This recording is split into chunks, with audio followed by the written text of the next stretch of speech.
The world only moves for those who take control and force it to respect them. If you're not building, you're declining. If you're not growing, you're shrinking. If you're not winning, you're losing. Every man has two choices. Be the hunter or be the hunted. Be the man who writes the checks or the one who waits for payday. Success is not given, it's taken. Wealth is not stumbled upon, it's built brick by brick, with discipline and vision. The time for waiting is over. The time for hoping is gone. Now is the time to move, to build, to dominate.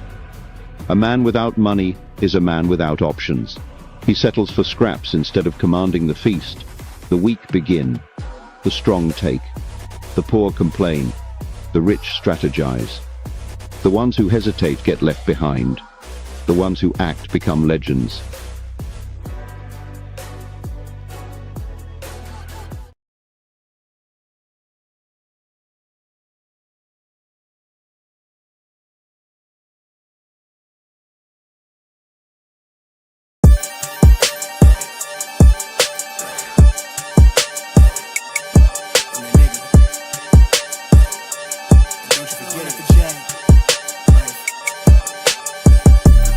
Vibe blowing at the J, got the loud jumping at the bag. Everything I'm on slack. Everything I do is got the Benz jumping at the bag. Vibe blowing at my J, got the loud jumping at the bag. Everything I'm on slack. Everything I do is got the Benz jumping at the bag. Another milestone, look at that. Paper boy on my paper route till I'm 6 down on my back. I'm an old soul like my dad. My old girl's still a fan. Yo girl at the live show, so don't act like I ain't the man. I'm kicking my feet up, get frank like Aretha. I'm calm but I'm teed up, just flip me a stack. The re-up just doubled up off of the muscle, I stuck to the task. They see me, I'm troubled, I'm bubbling up till it's stuck. And they want me to stay where I'm at. I'm good everywhere that I'm stepping, my presence is crucial. You know that this shit not no trend. On a big wave, I'm controlling the tide. Snake eyes when you rolling the dice. So with the stakes inside, I could never take another nigga advice. They can't reach the sky, I'm aiming up high. Just wanna know what it's like. Y'all know what it's like, I come from outside of this. Out the quicksand, I'm the big man, doing big things. Couple big change, up a state lines, doing stage dives on cam. It ain't no limit to my vision. Check the temp, I'm on fire with it. Got the bands jumping out the bag, Prosecco on ice. I'm nobody nice, gonna run up a check. Demand my respect, I'm doing the most. I never quit, they want me to quit. I'm good as it come, I'm good as it gets. Vibe blowing at the J, got the loud jumping out the bag. Everything I'm on slack. Everything I do is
and you're in the Desert Storm bunker with Hollywood CGA.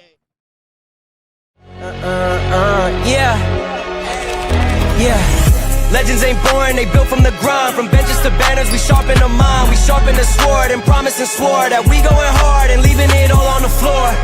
Hey, yeah, we going hard and leaving it all on the floor.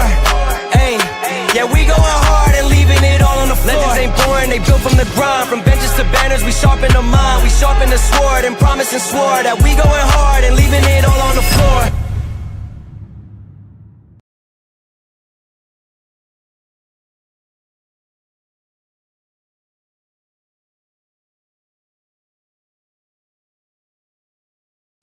What's going on, everybody? It is Coach Greg Adams back in here with another YouTube live stream. Shout out to the Coach Gang. And that's you. For being in here, being involved, and being active on this YouTube channel. And welcome back to the internationally known and recognized symbol of YouTube advice and edutainment, the Boss Up Show, part of the Free Agent Lifestyle podcast here on the Free Agent Lifestyle channel. You in here with the Bruce Wayne of this ish, the King of Kings, the King of Content, and the Speaker of Truth. Yours truly, the Notorious One, aka Mr. Coach Alini, better known as the Prognosticator, Coach Stradamus. And you're in the Desert Storm bunker with Hollywood CGA and EWF. That is every woman's fantasy in the whole fucking show.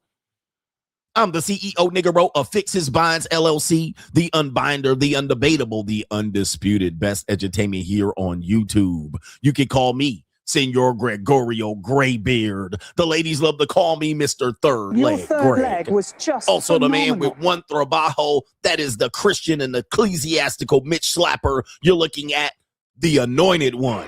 Acknowledge me. The founding father of the After Pill, the junior college sociologist, the Morpheus of the mating matrix, the chocolated Confucius, the Black Moses, the deliverer, also known as the man that ecclesiastically walks in the spirit of Elijah. I'm the man with more nicknames than anyone in the game. But in case you forget those names, just call me James Bind, Hentai CGA, Malo Poppy, the Don Gregorio, the Ling, the Lord of the Lings, Genghis Khan CGA, Ling Arthur. You can call me Primo, El Jefe, the boss, or you just call me CGA, see God Allah, the biblical one. You're looking at the 14-time reigning and defending demonetized champion of YouTube. We got a great show for you lined up today. New world order. All right, a great show for you lined up today. All right, today we got a great show for lined up today. We're going to talk about why all dating advice on the internet online is toxic. Are every single one of the dating advice channels, marital advice channels, online commenters, are they all toxic? Like Britney Spears says. All right. That you know that you're toxic. We're experiencing this in real time right now. People are confused as to where things stand in the dating and the mating matrix. And we're going to break it down why I believe all dating advice on the internet is absolutely toxic. New world order. We're gonna break it down as only I can, and we got that coming up. We also got on today's show, what is the sub main event? All right, what is the sub main event? Oh, we have beautiful women complaining that men are no longer approaching. This is becoming a very, very common theme here. Men have abandoned the cold approach. I know people believe that, dating coaches are believing that. Nah, man, people still approach. People still approach, and there's going to be some women that say people still approach me. Okay, let me see here. Let me see if I can type this in. Okay, I gotta type this in because I just thought about this. Yeah. All right, I wasn't ready yet. All right, so anyway, beautiful women, the beautiful ones, they always smash the picture. We have two beautiful, welly, overdeveloped women. All right, sisters too, and big light-skinned forehead sisters, and tragic mulattoes, and what do you call it? Racially ambiguous women.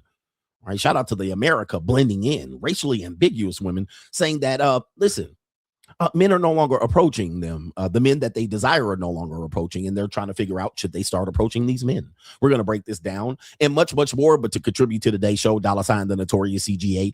That's on the Cash App. It is Venmo, Coach Greg Adams TV. It is PayPal, paypal.me youtube.com/Coach Greg Adams, and that is near the top of the description box on the Free Agent Lifestyle channel. And you can super chat by clicking the link on the top of the live chat on the Free Agent Lifestyle channel. Hey, man, we got a great thing going on this month. We have Stream Mania.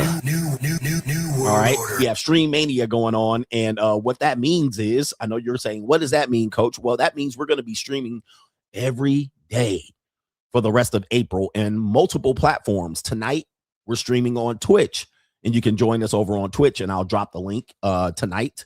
We'll be on my Twitch channel, and I'm going to see if we can do it. Twitch.tv/Coach Greg Adams if you guys want to join us over there. Ecclesiastically, tonight, you can go ahead and click that link right there that is in the live chat and join us tonight. Last night, we were back on the flagship channel, the Coach Greg Adams channel, streaming. And then tomorrow, we're going to be streaming on the Ask Coach Greg Adams channel, doing Tales from the Dark Side. We're bringing the dark side a little bit to light. All right, a little bit to light, and we're going to have some fun time telling you stories about the dark side. And as you guys know, I'll show you the dark side. I'll show you the dark side. So we got a great show for you guys. We got a great week. I'm going to challenge myself, and you guys know how it goes. I'm going to maintain my commitment. I pushed all of my hookups and JUCOs all the way back until later on in the night. They're trying to fit themselves in. All of my free chicks they're trying to get in where they fit in. Plus, my son's going to be here this weekend. He wants to come over and see Ecclesiastical Dad and leave campus. What's up, nigga? What's up for the weekend, nigga? He wants to get away, so he's going to come here and chill with dear old Dad for about 10 minutes. All right, for about 10 minutes. What's up, nigga? What's up for the weekend, nigga? All right, so we got that coming up, and we're going to have a great show for you lined up today. We got some hey, listen, fellas, there's some jealous niggas on YouTube. Oh, baby, fellas, there's some jealous niggas on YouTube. Oh, baby, we got some jealous niggas on YouTube because they can't get the viewership like the Notorious one can, so they trying to destroy a nigga's reputation. Fellas, there's some jealous niggas in our YouTube. Oh, baby, fellas, there's some jealous niggas in our chat. Oh, baby. We got some jealous niggas in our chat. Oh, baby. Nigga, we got jealous niggas everywhere, right? And they ain't nothing bigger, a bigger loser in the world than a nigga jealous of another nigga. All right, I'm going to tell you. All right, the nigga jealous of another nigga, all right? Nigga. All right, shout out to y'all, man. We got a show. We got a live show. We live on the internet. All right, so we're going to talk about it. And let's get to the earlier contributors to today's show, as we normally do. All right, what is this, man? PayPal trying to make me do something in real time. I can't do a Face ID. I'm on a web browser, right? Come on, chill out, PayPal. Can I get some love? We got some jealous niggas on YouTube. We done brought out the haters since we went Hollywood. All right, I'm gonna tell you, man, Hollywood will bring out the haters. You know what I mean? They were like, Coach, man, it don't cost much to be humble. I am humble. I am humble. I humbly come before you, giving up all my time and hours sitting in the chair getting fat, telling y'all life-saving advice. I mean, I done gave y'all the game. I didn't give y'all the game. I didn't give y'all enough game that'll save y'all $50,000 a year. All right, what else do you want from me, nigga? All right, if you listen to me, I will save you $50,000 a year. And y'all niggas don't even make $50,000 a year. And I'm telling you life-changing advice that will save you $50,000 a year. All right, Jesus. What you want me to do, nigga? All right, you want me to hand my cars and my crib? You can live in that too? But am I not supposed to enjoy the fruits of my labor, nigga? Like, Jesus. I'm supposed to just sit here talking to you on the internet, nigga? I can't go outside. I can't put a thumb up a girl's butt. I can't enjoy life, nigga. I can't go to a football game without you niggas like, oh, he's out here enjoying his life based on all of the money he's making on YouTube. Well, what the fuck am I supposed to do? Just sit here? Sit here and be Max Headroom CGA. All right, I'm not going to enjoy life. Thanks for sending these donations. I'm going to just sit here and talk to you niggas all night. Can I live, nigga? All right, tricking, taking me skiing at the Aspens, Yeah. Oh, man, it's crazy. Anyway, Kaylin Ferguson. Well, we going to call him Kaylin. He says, what's up, coach? A husband is supposed to be the leader, right? But how can a husband lead if he has to follow the happy wife, happy life motto? Women don't get this. He says they'll lead their marriages to the end in complete dissatisfaction because they want control. People want control. So if it's happy wife, happy life, how does the husband lead? If I have to, protect your feelings and, okay, honey, how do I become a leader? And I once said this when I was speaking in front of the 22 convention. Shout out to the president, Anthony Johnson. All right. And the 21 Studios, they used to hold a wonderful convention. They don't do it anymore. Every year out in Orlando. And he invited me out there to speak 2 or 3 years in a row. But I told some ladies at the 22 convention, a woman once asked me that. She's like, hey, I've been married for 20 some odd years. My husband doesn't, lead, and he's subservient to me and whatever. And I want him to take more control in our marriage and lead. And this woman was definitely in her 60s. Like, she was in her late 50s, early 60s. She was a big kind of white woman, so soggy titties, big old granny titties. All right. About 5'3", granny titties, graying hair, she had the glasses where she looks over the top of the rim. You know what I'm talking about. Let me give you a demonstration. Wonderful old lady with the fat granny arms, like they used to make them, with the moo dress on and shit. All right. She had the glasses on like this. She was watching me like this and then writing notes. She was watching me on the stage and writing notes. The big granny titties with the big granny arms and shit. When you give her a hug, it's all titty and arms. You know what I mean? She had the turkey neck. Old white lady. All right. Yeah, she was cool as a motherfucker. She was cool as hell. Yeah, somebody said Miss Doubtfire looking. Yeah, Miss Doubtfire shit. She had the Miss Doubtfire dress. She was listening to her brother, man. She was celebrating her brother too. I had to give it up.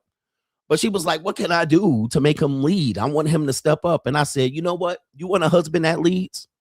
She was like, yes. Yes, tell me, CGA. Tell me, the Mr. Anointed One. See God Allah. Tell me. And I said, you need to get you a new husband. Get you a new husband. Divorce the one you got because he's broken. And you broke that nigga. You broke him. He is not returning. All right. He is now defunct. He cannot come back. It's an emergency. You cannot shock his heart back to life. He cooked. So I'm like, get you a new husband that starts off leading and don't break the next one, nigga. That's what I told her. All right, I told her that. I was like, get you a new one. I mean, shit, because that one's broken. You broke him already. People always say, and they'll say this all the time, you're just broken and you're just traumatizing her.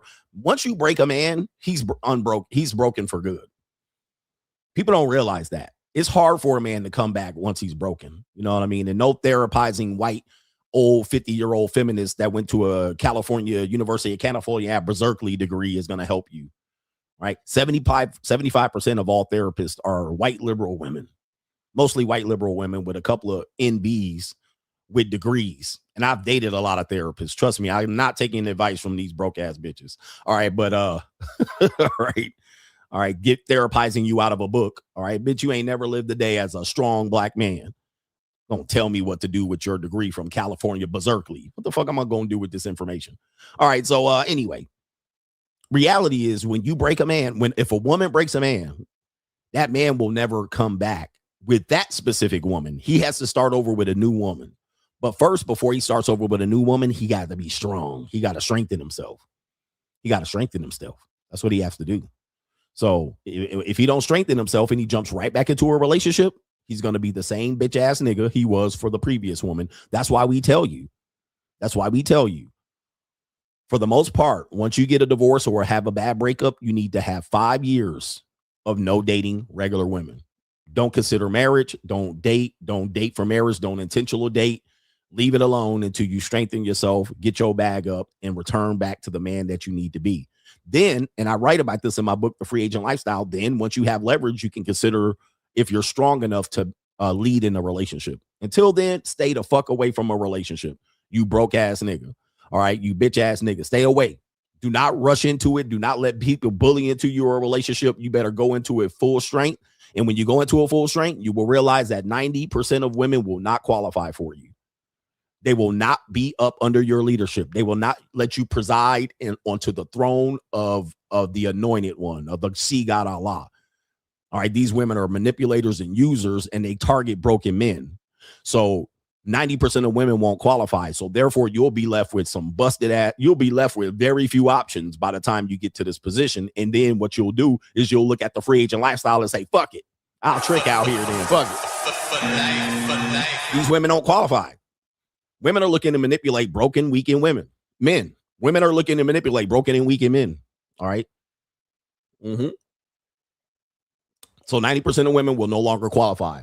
You'll no longer want to fuck 90% of the women. All right. That's why I'd be like, well, nah, just give me some young bitches. Like, I can't fuck older women like that. I mean, I can do it. I can do it, but something about a woman that's already have kids, I can't like orgasm. I mean, this is a personal problem. This is therapy with CGA. I asked my white liberal therapist, why can't I have good ecclesiastical orgasms with old broads that have kids? Like something about, breeding a new young fertile woman. It's, there's something. But when I'm with a woman and she already delivered like 2 or 3 kids out of her punani, I just can't bust the right way. You know what I mean? I can't really get that roar. You know what I mean? I can't. This is a family show, by the way. I can't really get that. I'm about to breed and knock you up. All right. Some old broad. I'll be like, this bitch done puts 3, 4, 5 kids out of this punani. You don't even. But it is good practice. I can stroke. You know what I mean? This is too much information. All right, this is a family show. This is rated PG-13 by the New World Order. All right. New World Order. Anyway, but we were having a therapy session, and I thought I'd therapize you real quick because I'm the notorious one. But we're having fun and edutainment at the same time. Where's Tranisha at? I see. Hold up. I just fucked up my whole screen. All right, hold up for a second. Jeez. Tranisha, I just saw your name here. Paris Francais says for last night's stream in the zombie Sky Daddy comment. I ain't scared. I ain't scared. The zombie Sky Daddy. Y'all was out here praising your zombie Sky Daddy on Friday and Saturday and Sunday. People be like, damn, coach, you ain't scared? You ain't scared? Like, bro, I done seen the worst of the worst. What could I be scared about?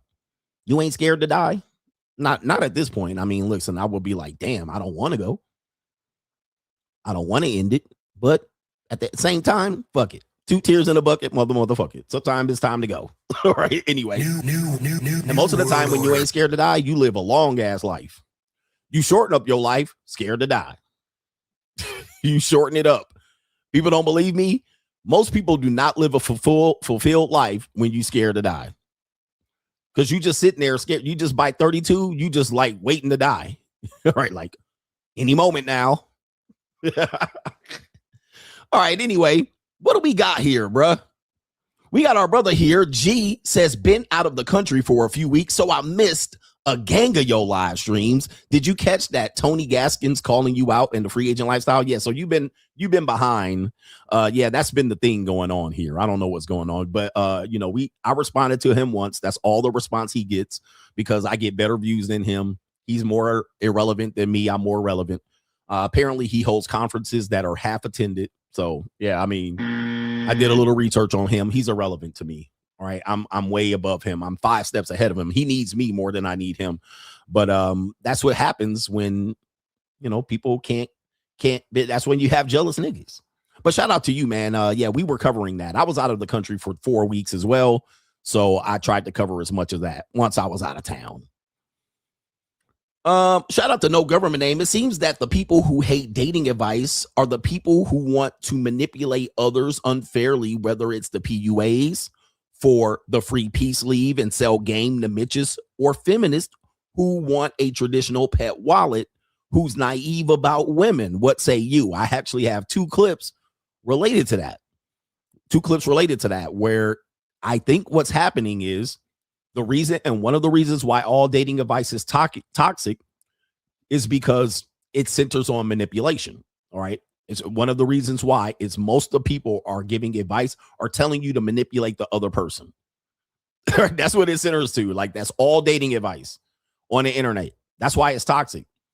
It's never like, oh, both come to the table and both leave with what you wanted. No, it's almost always, how do you manipulate the other person? How do you get this person to do something for you by giving them less? That's what it is. How do I take advantage of men who are son husbands and unsuspectingly? How do I pass on 40 years of bad living and making bad decisions with men to a man that's a good man? All right, that's basically what you're living with. All right, that's what's going on here. And it's a sad reality. So we're going to break all of that down later on in the show. And in fact, I did have a video possibly covering that today. Let's see here. Where's a man supporting men? He posted a video related to that earlier today. And let's see if I saved it. I didn't save it, but maybe I can come back to it. But that's where dating advice is. And I'm like, boy, I mean, how are we supposed to really get together as people? And then when I tell people, just take a break for dating and relationships and marriage, that's toxic. Like, tell a dude to take a break. Right? Shout out to No Government Name. I appreciate the low-class losers from bad, poor areas like Detroit, Compton, Atlanta, Zone 6, Baltimore, Bronx, Africa, and India. They make it easier for the winners to know where to avoid them like the plague. Can you explain the origin of being called engineers and scholars? Of origins of niggas being called engineers and scholars. Now, I've heard it from, there's a conservative podcaster that says that all the time. Future engineer, or I think he says, I think that's what he says, graduates, engineers, and scholars. All right, so I think that's what he says. I think he says that. And I wish I could say his name too. Pull that up. Engineers and scholars. Because normally what I think the origin of it is, normally when a black guy gets killed by the police, yeah, his brother's name is Black Conservative Perspective. He always kind of says something like that, engineers and scholars or future engineers. And the reason why they bring that up is because normally when a black guy gets shot by the police, what they'll do is they'll pull up that kid's high school graduation picture, right? Trayvon Martin, Michael Brown, and they'll pull up, oh, he was just a graduate. He was just going to school. What's the black NB that got shot by the police in Baltimore and she was a whole trap house queen? Oh, she just graduated. She was going to be an EMS. They always do that. And so then they will say they're killing all these future engineers and scholars. No, they're not. No, they're not. All right, that's not who they're killing. All right, for sure, we know that. They killed the trap queen. Yeah. All right. Anyway, what do we got here? He was a good boy. He ain't never hurt nobody. He was headed to school. He was going to college. He was starting his first year in trade school. Oh, okay. Breonna Taylor, she had just graduated from EMS school. She was on her way to be a nurse. Yeah. All right. Yeah. Oh, other than the fact that they caught a dead body in a rental car that she rented out and gave to her boyfriend, and she was receiving drug packages to her house, that woman, and she had a whole other nigga hitting them guts and then pushed him to the front, right, to get shot by the police. Sure. All right. Engineer scholar. Yeah. All right. Sure, you had me at the engineer. You had me at the graduation picture. I believed it for like 10 seconds until you found out that, yeah, okay. All right. Anyway, shout out to our brother Daniel. Matt says peace, quiet, and freedom. It's free agent lifestyle for life. For life. Shout out to you right there. And let's see. I think I got one more. He says, I have a great idea to get rid of ninjas, normalize non-black people saying the N-word. They'll chimp out as expected and go and fill up prisons for aggressive assault or aggravated assault and battery. Some cases, deletion charges. I think everybody should say the N-word at this point. All races of people. I don't know why y'all trying to prevent other races from saying it. Everybody should be free to say the N-word. I mean, the one with the no hard R. But everybody should be able to say the NIGGA. I mean, we've been saying it all for 30 years and everybody listens to hip hop. Why restrict people from saying the N-word? You can't say it. No, everybody should be able to say it freely too and loud. They should be able to call you. What's up, nigga? They should be able to say this. What's up, nigga? What's up for the weekend, nigga? Now, this is my belief system. You don't have to believe it, but I believe everybody should be able to fairly say it. Because otherwise, really, people want to say it anyway. They're going to say it behind your back. All right. Anyway.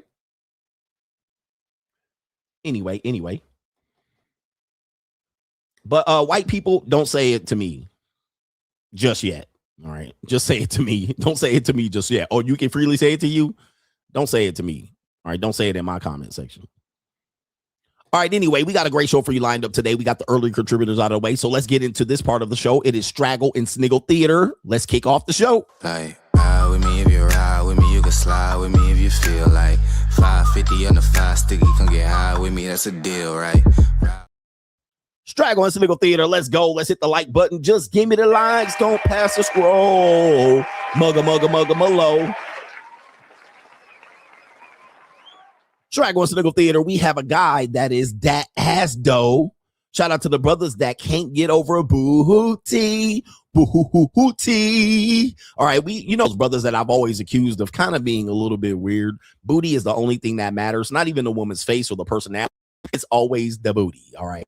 All right. And this guy says right here, a guy, I guess she wanted to play the question and answer game. This didn't go how she wanted. So there's the guy right there. Take a look at the guy right there. Holy mackerel. All right. Not all of us can look good, apparently. All right. And then look at the said woman here. This is definitely lazy living. Look at this. What is this towel here?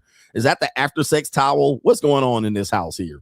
All right. This is definitely some lazy shit. Look at his stomach. All right. Let me stop describing these people. Let's give you the video.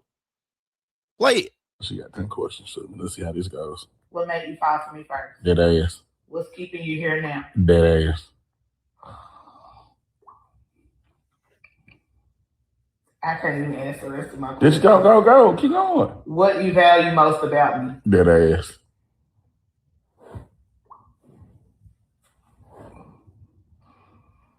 What's protecting you in a relationship? Dead ass. What do you feel most loved by me? Dead ass. Dominique.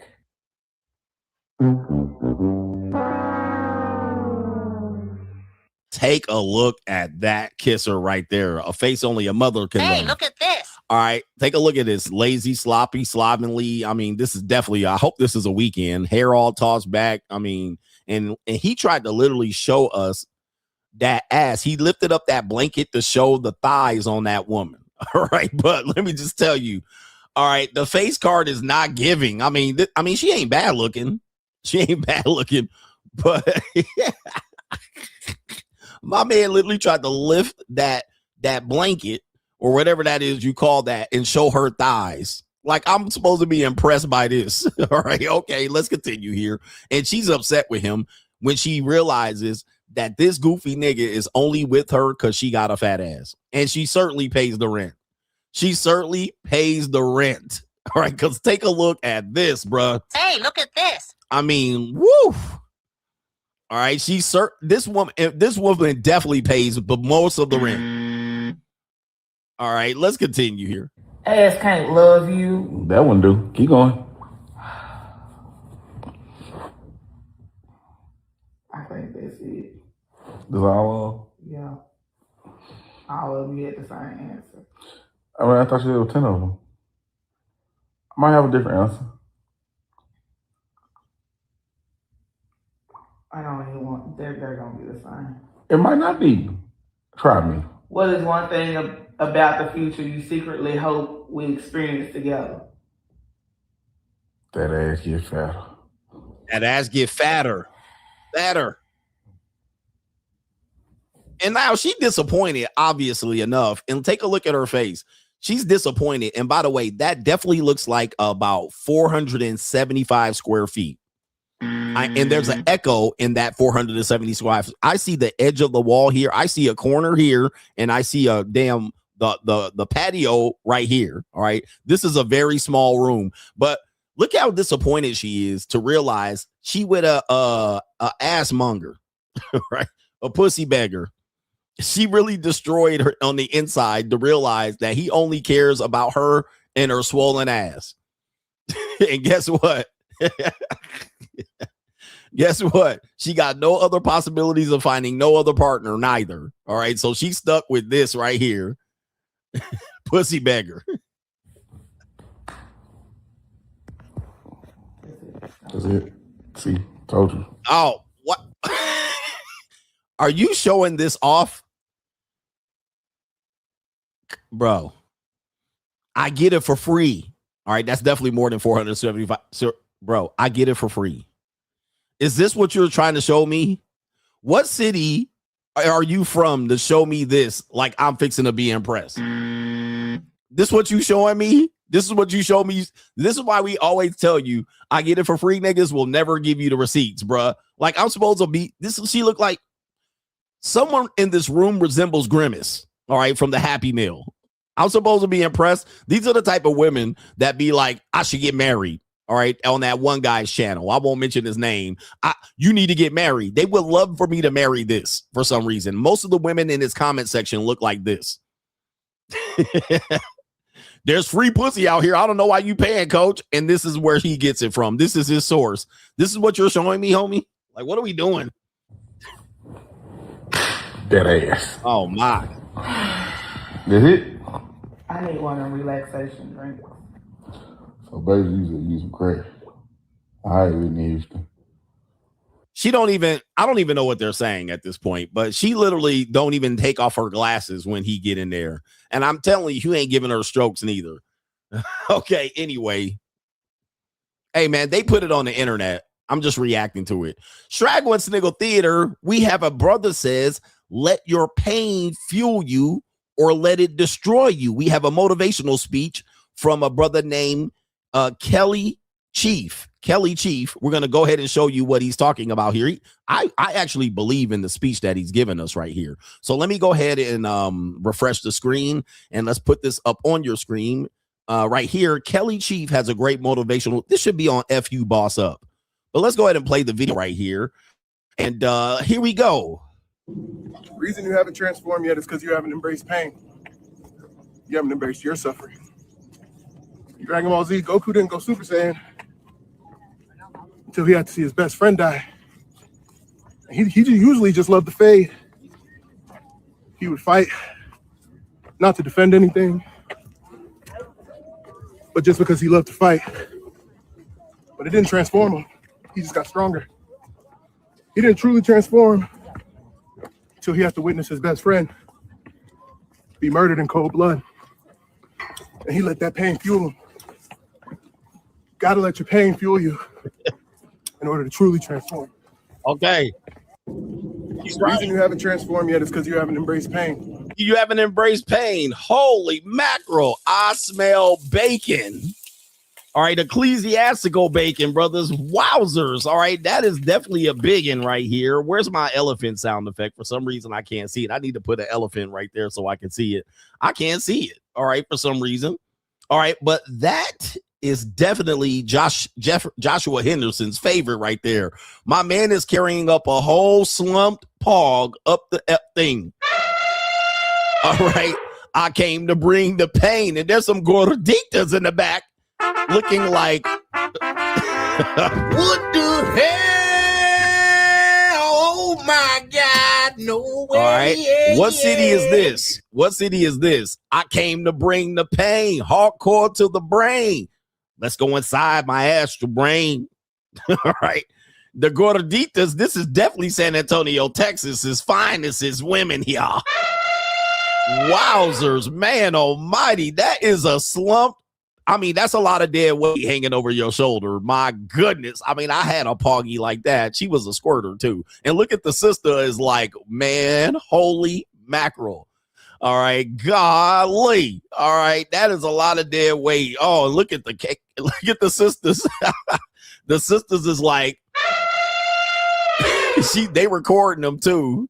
Like, look at this bitch ass nigga. All right, where's my sound effect for that? Ooh, wee. All right. Look at this bitch ass nigga. All right, gosh, Lee, that is not even an ass. That's just a wide butt at this point. All right, you don't even know where the ass begins and ends. All right, but he's stumbling him up those stairs. That's pretty good. All right, and she definitely pigskin color too. That's not even white anymore. All right, but yeah, man, shout out to him right there. What do you think of his motivational speech? Okay, you haven't embraced pain. You haven't embraced your suffering.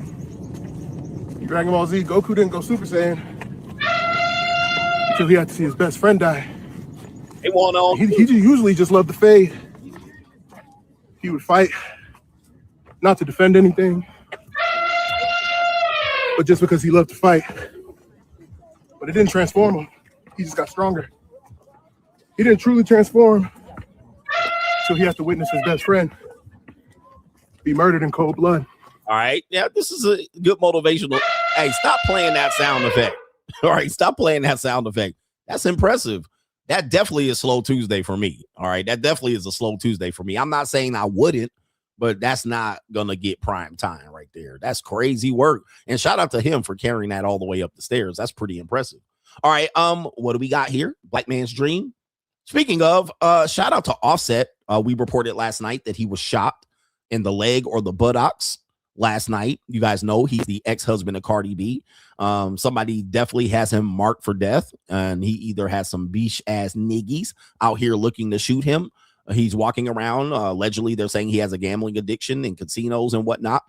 No security, blowing money fast, BMF, and maybe somebody has him marked for death. I'm not saying Cardi B does, but Cardi B has this to say, not of Offset being shot, but she has this interesting comment to say. And we're going to react to her commentary. Here we go. Yo, how the fuck I got 4 kids? Like, you know, my aunt was saying that shit, right? Like, my aunt was like, bitch, how the fuck you got 4 kids, bitch? And I was like, you know what? I don't really know. It was just a blur. Like, you know what I'm saying? I really got mad kids. And it's funny because it's like, bitch, I'm a kid. Bruh.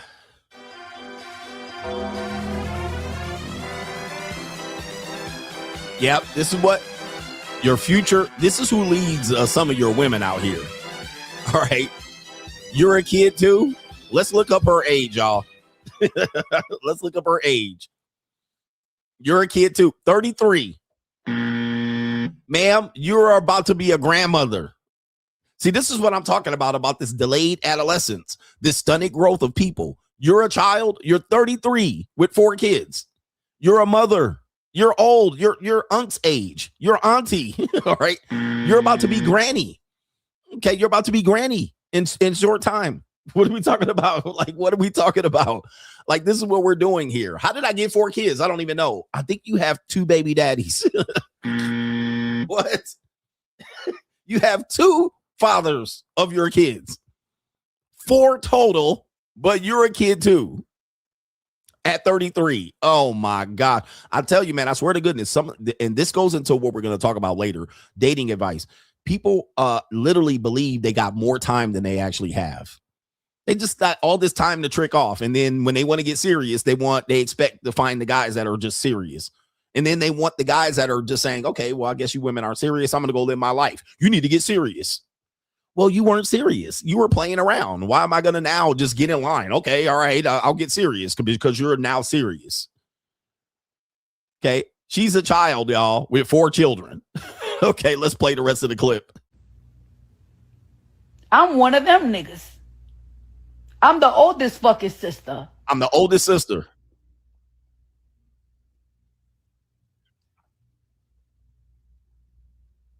How the fuck? Fuck it. It's all for the kids. Okay, so shout out to Chronicles of Judah, who coined the phrase children with breasts. I don't know where he got it from, but we'll just say he coined the phrase children with breasts. And she just acknowledged that that's what she is. I'm a child. So you're a child able to deliver children. You're a 33-year-old child with breasts. Okay, well, then this is one of the reasons why I say, and this isn't misogyny, this isn't patriarchy, you cannot take women seriously. You got to treat them like children. because at one moment they're just going to show up and be like, well, I'm just a girl. And they'll be 45 years old. I'm just a girl. But then they want you to take them serious. And then when you take them serious, then they be like, well, I was just kidding. I'm just a girl. All right. So they're not a full-time adult. They're an adult when they want to be. And then they want you to think they're an adult when they want to be an adult. And then they want to revert to a child. And you're treating them like an adult. You have to treat them like they're a child with breasts. You have to treat them like that. And if you don't, you're going to be confused out here. And then they're going to want to revert back. I'm one of them. All right. Treat me like a child. Baby me, hold me, caress me, pick me up like I'm a kid. All right. Carry me to the, women will do that. Pick me up, cuddle me. All right. Carry me from the seat like I'm a kid into the house. You're like, aren't you a woman, a full grown woman? Miss me with all that. Anyway, yes, these people can vote. That's Straggle and Sniggle Theater. Ride with me if you ride with me, you can slide with me if you feel like 550 on the 5 sticky, come get high with me, that's a deal, right? The world only moves for those who take control and force it to respect them. If you're not building, you're declining. If you're not growing, you're shrinking. If you're not winning, you're losing. Every man has two choices. Be the hunter or be the hunted. Be the man who writes the checks or the one who waits for payday. Success is not given, it's taken.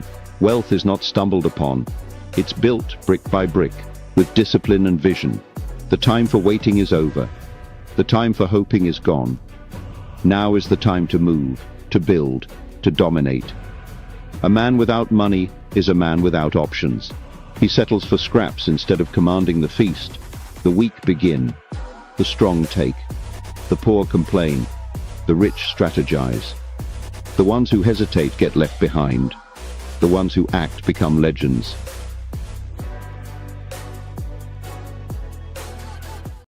My bag and run. Hey, let's go. Shout out to y'all, man. Welcome back to the Desert Storm Bunker. We got more show for you, but we got to talk about our brother Sizzo. He says, what's up, coach? Sorry for the AFK, but hard at the job trying to boss up. Shout out to our brother Sizzo here. He says, I just reached the work from home status, yobbing from the crib now, hashtag boss up 26. And I'm proud of you, young brother out there in Florida, bossing up. And you've been working hard and very diligent. Remember, it's not overnight. All right. It is not an overnight process. It takes a lot of hard work and sacrifice. And some of us are starting from the bottom. So you got to keep it going. Congratulations for getting the work at home status. And now you can watch me. All right. While you're working. All right. Shout out to Jay says, I am 12 years removed from high school and 8 years removed from college. And I still have not heard of any woman marrying a rich man or becoming wealthy from my college or high school. However, I have heard of several men who have become wealthy since college and high school. How about you? This is the truth. This is more likely to be the truth. If you look up the top wealthiest people and how they've earned it, most of the time, if there's women on the list, it is either inheritance, they're heiress, or divorce. And then the men have earned it. All right. Sometimes they mostly have earned it and are self-made. You do hear every now and then, especially with social media, women becoming millionaires. Shout out to them. And I have no beef with that. But no, the only time women will marry a rich guy, rich guys don't typically marry women from reach out to women like that. All right, they will marry down, but not that far down. But, women can dream a little dream of me. They can manifest, but most likely it's not going to happen. And they'll hold on to that dream. Hold on to your love. They'll hold on to that dream for as long as they can, and it won't happen. Now, they'll get fucked by rich guys. They'll get entertainment tricked on by rich guys. All right, they'll get that. Wealthy guys, people at higher status, they'll get that. They'll get invited to events by rich guys. They'll get felt up and fondled by rich guys. They'll get teased by rich guys. They might even get a short-term relationship with a rich guy, but marriage, no. All right, they're not going to get it. That's very few and far between, which we're going to talk about why relationship and dating advice is toxic, because of you will see one and they'll argue that exception to the rule. And then so as long as they can see one person do it, but they won't think of the millions and millions of people who don't do it. And you're like, okay. But men have become wealthy since college and high school. Yeah, man, that's the truth. I can't think of any woman that has become rich or wealthy that I've known, and I've lived in high-end suburbs, that they became wealthy on their own. Some women I know that make good money though. They'll make good money. But by the time they do that, regardless, the women who make good money typically are in their 50s, late 40s, 50s. And most of the time, by the time they make that good money, they've certainly been divorced by then, and they're probably looking to remarry, but they also fuck around on the dating marketplace. Sometimes, you don't realize women in their 40s are horny bastards. So they fuck around a lot. All right. And they know their body. They can have sex. If they find a good person they can have sex with, they'll continue to go to that person and use his magic stick. Pause. But then they'll look for a goofball to settle down with. And most of them don't find it. So they'll be alone with making $350,000 a year. I know a lot of women like that in their 50s, making $350 a year.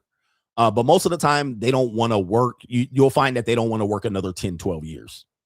What is Stream Elements doing? Going crazy right now. All right. So they're often minded. They're 52 years old. They make $350 a year, but they don't want to work another 15 years. So they'll typically try to find a way to not have to grind it out the next 15 years. Shout out to Jam Master J. Ran says, I see why successful men only hang out with women because although they wait at the finish line, at least they're there to celebrate, unlike men who are there to hate. Keep up with the receipts, coach. Yeah, man, look, the teachings of what we call the red pill or the manosphere, all their teachings are true. All right. Now, the people who teach it sometimes are false prophets and sometimes they're weirdos and this type of things. But what they teach in terms of hypergamy or women wait at the finish line is all true. Now, men wait at the finish line as well, too. Like you'll see a man working hard and then you'll be like, oh, all right. And then when he gets successful, then you hate on him. You're waiting at the finish line. And then you're also waiting for him to lose that success. I hope he loses his success. So you're waiting at the finish line and hopefully he trips right before the finish line or he doesn't run another race or you'll hit him in the knee so he doesn't run another race or you'll hope he dies. That's an example of men waiting at the finish line as well. But to believe that men are not going to entertain women that are at the finish line once they become successful is false. They're not going to get successful and get there and go, I can't believe these bitches only want me for my money. All right. They're not going to do it. Now, would they take those women seriously? No. Some do, most don't. But they're never going to be like, man, it sucks that now that I'm successful and rich and make a lot of money, these damn women out here, they would have never dated me in the past. And how dare they talk to me now? What they're going to do is say, how much it going to cost for you to take you up in my hotel suite and have you slob on this knob for about 30 minutes, sit Indian style in front of me and use and discard. That's what's going to happen mostly. All right. He ain't going to be like, this sucks. As a matter of fact, there was a content creator that I made fun of that did that. And I was like, that's completely weird to sit up there and be talking about, see guys, these girls are at a hotel suite with us and they ain't giving you the time of day. Who cares? Nobody cares about that. All right. But yeah, shout out to Ran. I call him Ran right there. The receipts are receding right now, but people once thought. No government name says Easter passed recently. Isn't Jesus Christos the first zombie for the Sky Daddy believers? It's a ghost. For the Sky Daddy Mitches, it sounds unholy to hope for a zombie to raise up again twice. Sounds ironically demonic to me. What say you? Interesting. Twice. Well, apparently he ain't dead now. He's just waiting to return. We're just waiting for him to come back for some reason and save us. We're just waiting like any minute now. By the way, I've known a lot of people who are dead as a motherfucking doorknob who used to wait for Jesus to return. That shit, they would be cracking me up. Like one of them is my grandmama. She been dead for like 35 years. She used to say, he gonna return. Oh, okay, well, shit, you dead now. So you waited and waited and waited. All right, but now you're dead. You probably kicking it with him, waiting for him to come back. You don't want him to leave where you at. Or I don't know. It's an interesting thing. Where's my ecclesiastical Christians at? He gonna come back, and they'll give you the date when he coming back. He ain't back. Oh man. All right, but that's a funny ass story to me. I just be like, when they tell me that, I'll be like, that's weird, bro. Go live your life. Shout out to our brother, legendary Chris Mack. Thanks for telling women the truth about us. Hashtag just STFU. That's a co-sponsorship. And he says, what men really want. Ladies, what men really want. This is what men really want. Can you shut the fuck up? Okay. Now, the unwritten, we talked about the social contract, the unwritten rule of relationships. You want me to give you the unwritten rule? A lot of you guys have heard this before. You've been watching me, but we do have to consider there are some new viewers, or there's some people that need a little bit of a refresher course, because I forgot more than most people know. So I don't know if I've covered this before. The unwritten rules of relationships. One of the unwritten rules of relationships is that when a woman gets in a relationship with you, she just assumes that you are there to listen to her. That's one of the unwritten rules that you don't realize you're agreeing to. She's like, wouldn't it be great if we can be together and hang out together all the time, and we can cuddle and, you know, have sex when we want, and you can move in? What she's telling you without telling you is that you're her emotional tampon. You're her therapist. She's supposed to just use, you're agreeing to, in the invisible ink of the contract, to listen to her whenever the fuck she talks. Can you shut the fuck up? Okay. Because everybody in her life that is in her life doesn't do that.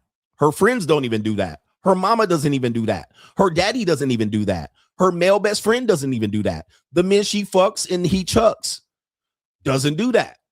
But because you agreed to a relationship, you in essence agreed to listen to any dumb idea and thought that comes out of her fucking brain. Can you shut the fuck up? That's what you signed up for. And the minute you be like, can you shut the fuck up? She'd be like, well, I'm not going to have sex with you anymore. I'm not going to do anything for you anymore. I'm not going to cook for you anymore. Like, that's what you're there for. Can you shut the fuck up? You don't realize you agreed to that.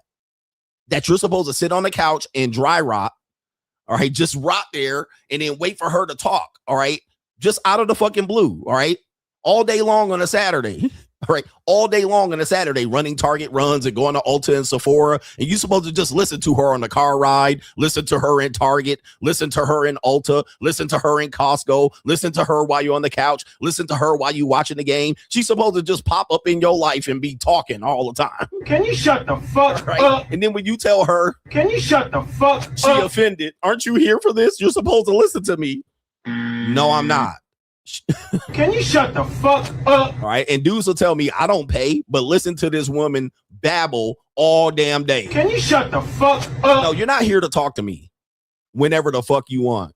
All right. You're here to. Can you shut the fuck up? All right. Your job is to shut up. Just because we driving in the car together don't mean you get to just talk to me. Shut your bitch ass up. Right. And then they're like, you don't really want a relationship then. No, I want you to be quiet. Shut up. Right. You're not just going to talk to me at will whenever you want, just to be like, and I wanted to talk to you about this. Shut up. All right. No, shut up. It is quiet time. Be quiet. Okay. Just be seen and not heard. Now, most men won't tell you this, but I'm going to tell you for the men that are listening.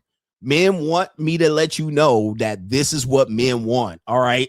Can you shut the fuck up? But we can't say that because, yes, dear, maybe I won't get sex tonight.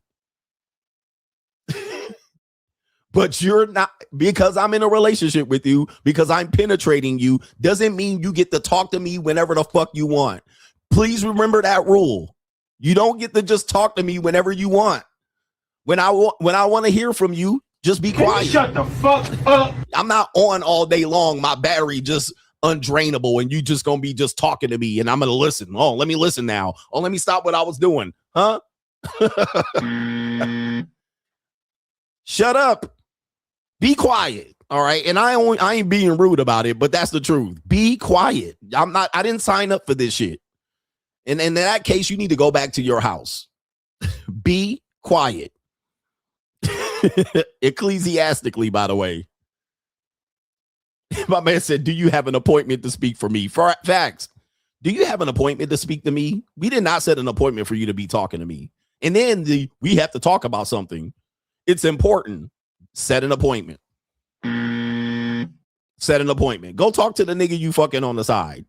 All right. But I ain't the one to be sitting here talking to you all day long. You're not that important to me. And nothing you're saying is important to me 90% of the time. It's not important to me at all. It's important to you. Be quiet. Be seen, not heard. All right, anyway, but other than that, we love you. Other than that, we love you. But like I was telling you, a lot of the things that you're agreeing to, and when you agree to a relationship just out of convenience, because that ass, is that she's going to feel like she needs to talk to you whenever she wants, and she can say whatever she wants. You should be able to think. I want you to think long and hard before you talk to me. When you start talking to me, I'm going to just look at your ass like, now, do you want me to hurt your feelings right now or what? And she's like, well, I'm not going to be in a relationship with you and have sex with you. That's why I have these girls over here that I trick on. Because the minute you get a funky ass attitude, I'm going to get a funky ass new peace leave in here to bang. And I have a girl that I can call in to bring that up. So if that's what you want, go ahead. Go back to your house. Go find another nigga to listen to you and fuck. Because that's why I got these young girls that I trick on. Just in case you get a funky ass attitude. Now, if that's what you want to do. All right. That's their job. To fill in when you want to go ahead and clamp your legs because I won't listen to your goofy shit all day. So that's where these girls come in. They're service providers. They're here to provide a service. All right. This girl, all right, she clamping her legs. She don't want to talk to me or fuck no more. All right. Can you come through? All right. I got 5 on it. All right. Woo-wee. All right. Shout out to y'all. But hey, press 1 in the chat if I've told the undisputed truth.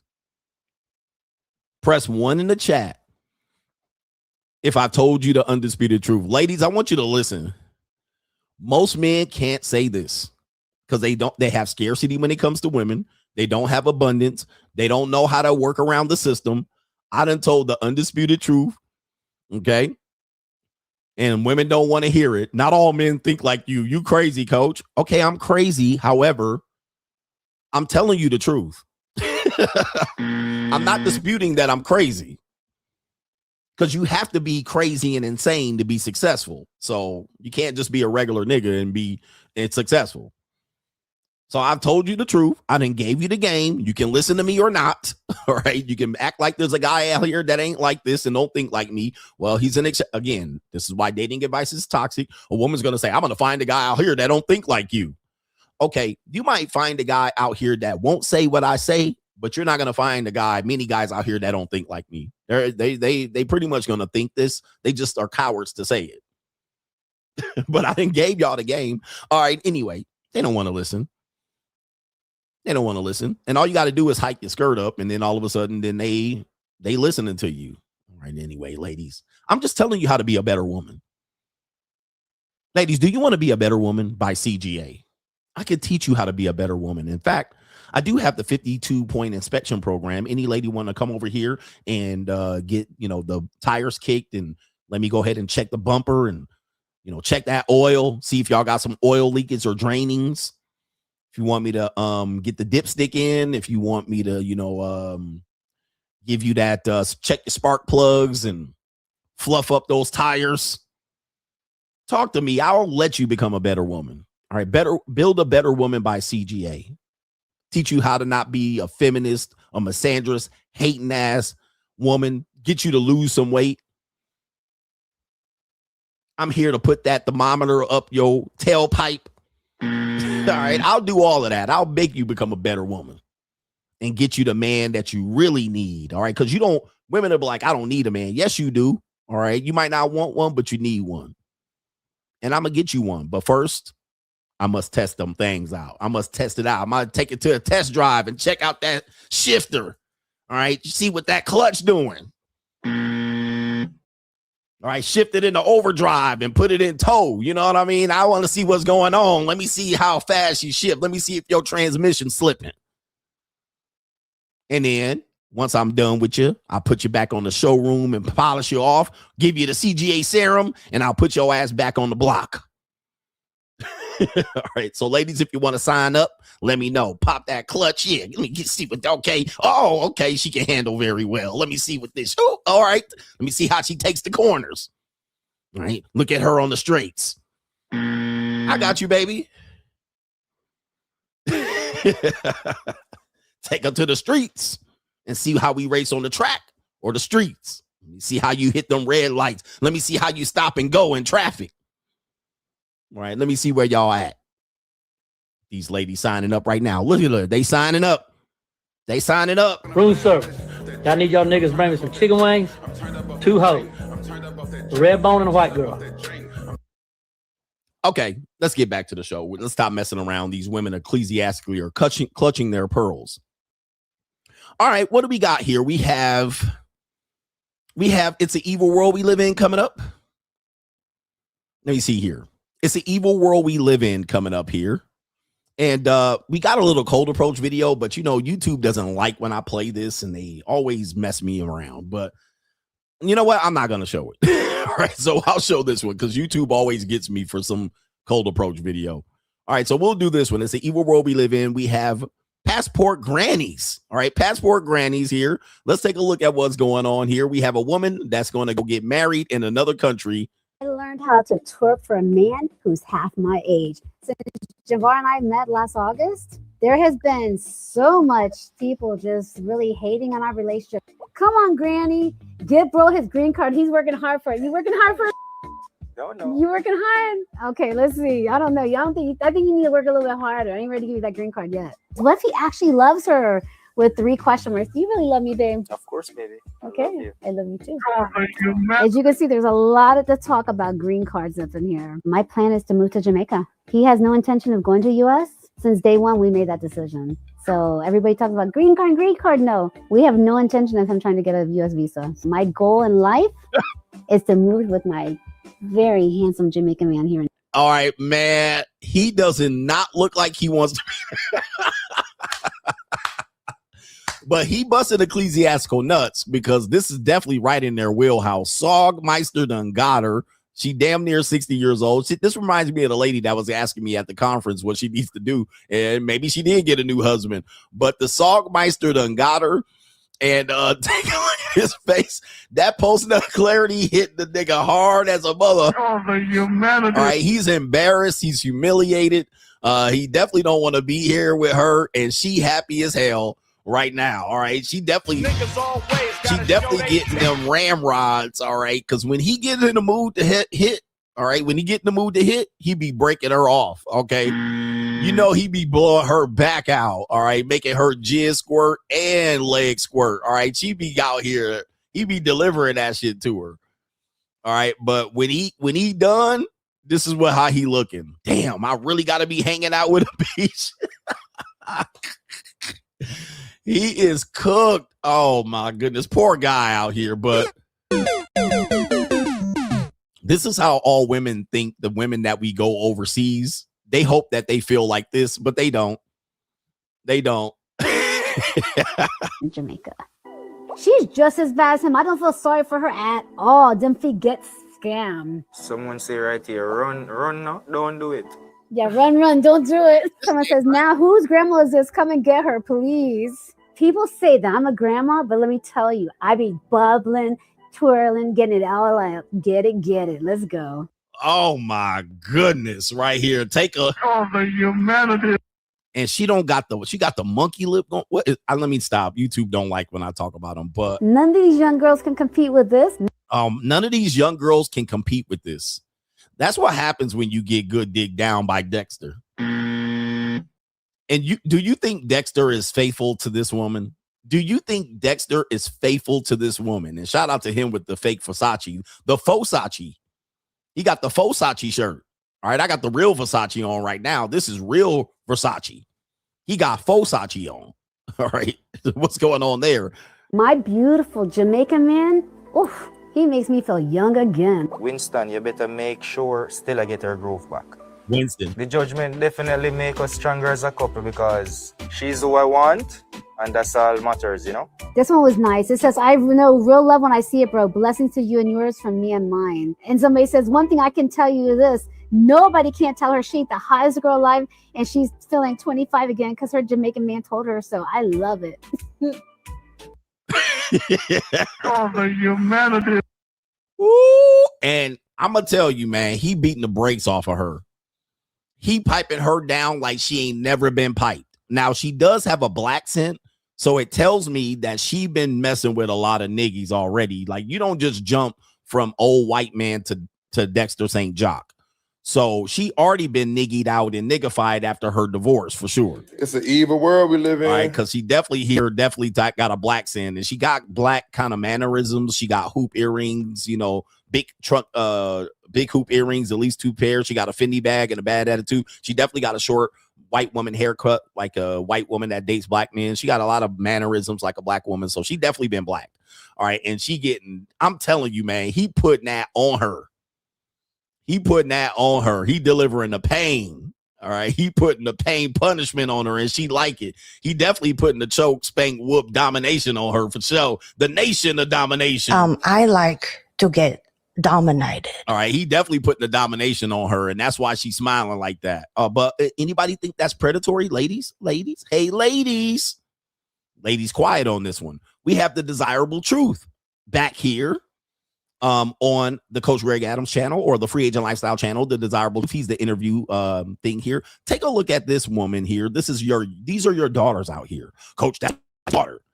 All right, these are your daughters out here. We have a 21-year-old woman that claims she's had fun while in Miami. How much fun? Well, let's let her see it. How old are you? I'm 21. Could you see yourself dating a man you met out here? Fuck no. Fuck no. Why not? Guys, wait, you want to know? Wait, how famous are you? On a scale of 1 to 10. I can tell a story, but if you're not that famous, then I'll tell it. If you are famous, then I won't tell it. Let's hear it. Okay, guys. I had a threesome on Thursday. First time. It's so fun. But yeah, that's why I couldn't date anyone from out here because like, they're so easy. You had 2 girls? 2 guys. 2 guys? Two and guys. You? Yeah. And you're proud of that? I'm not proud. But that's what I'm saying. I can't date men from out here. They're easy. I don't live here. So you had one in your mouth and one in... Yeah, basically. Whoa. Okay, hold on. It was a fun time. How did that even happen? I met them on 6 actually. Give me the story though, like from your perspective. My friend actually set us up. She's not here. She set us up. She's like, you know the Eiffel Tower? She's like, you guys ever been to Paris? And they're like, yeah. And like, you want to go to Paris with her? I'm like, yeah. And I was like, yeah. And we're like, yeah. Just like that. Trying. All right, just like that. And there's somebody's daughter out there having fun and, yep, on vacation. She definitely has a boyfriend wherever she is. All right, she has a boyfriend. She has some male suitors. All right, she has even a trick daddy. All right, somebody tricking on her. All right, that's how she got into Miami. But guess what? Trying. Okay. And look at the guy, look at the interviewer guy. All right, the interviewer guy is like, oh, the humanity. Yep, this is someone's future wife. These are the girls that they say you old men shouldn't be doing these to these young girls because they're good young girls and you're manipulating them. Patriarchy. Okay, but guess what they're doing on their time off?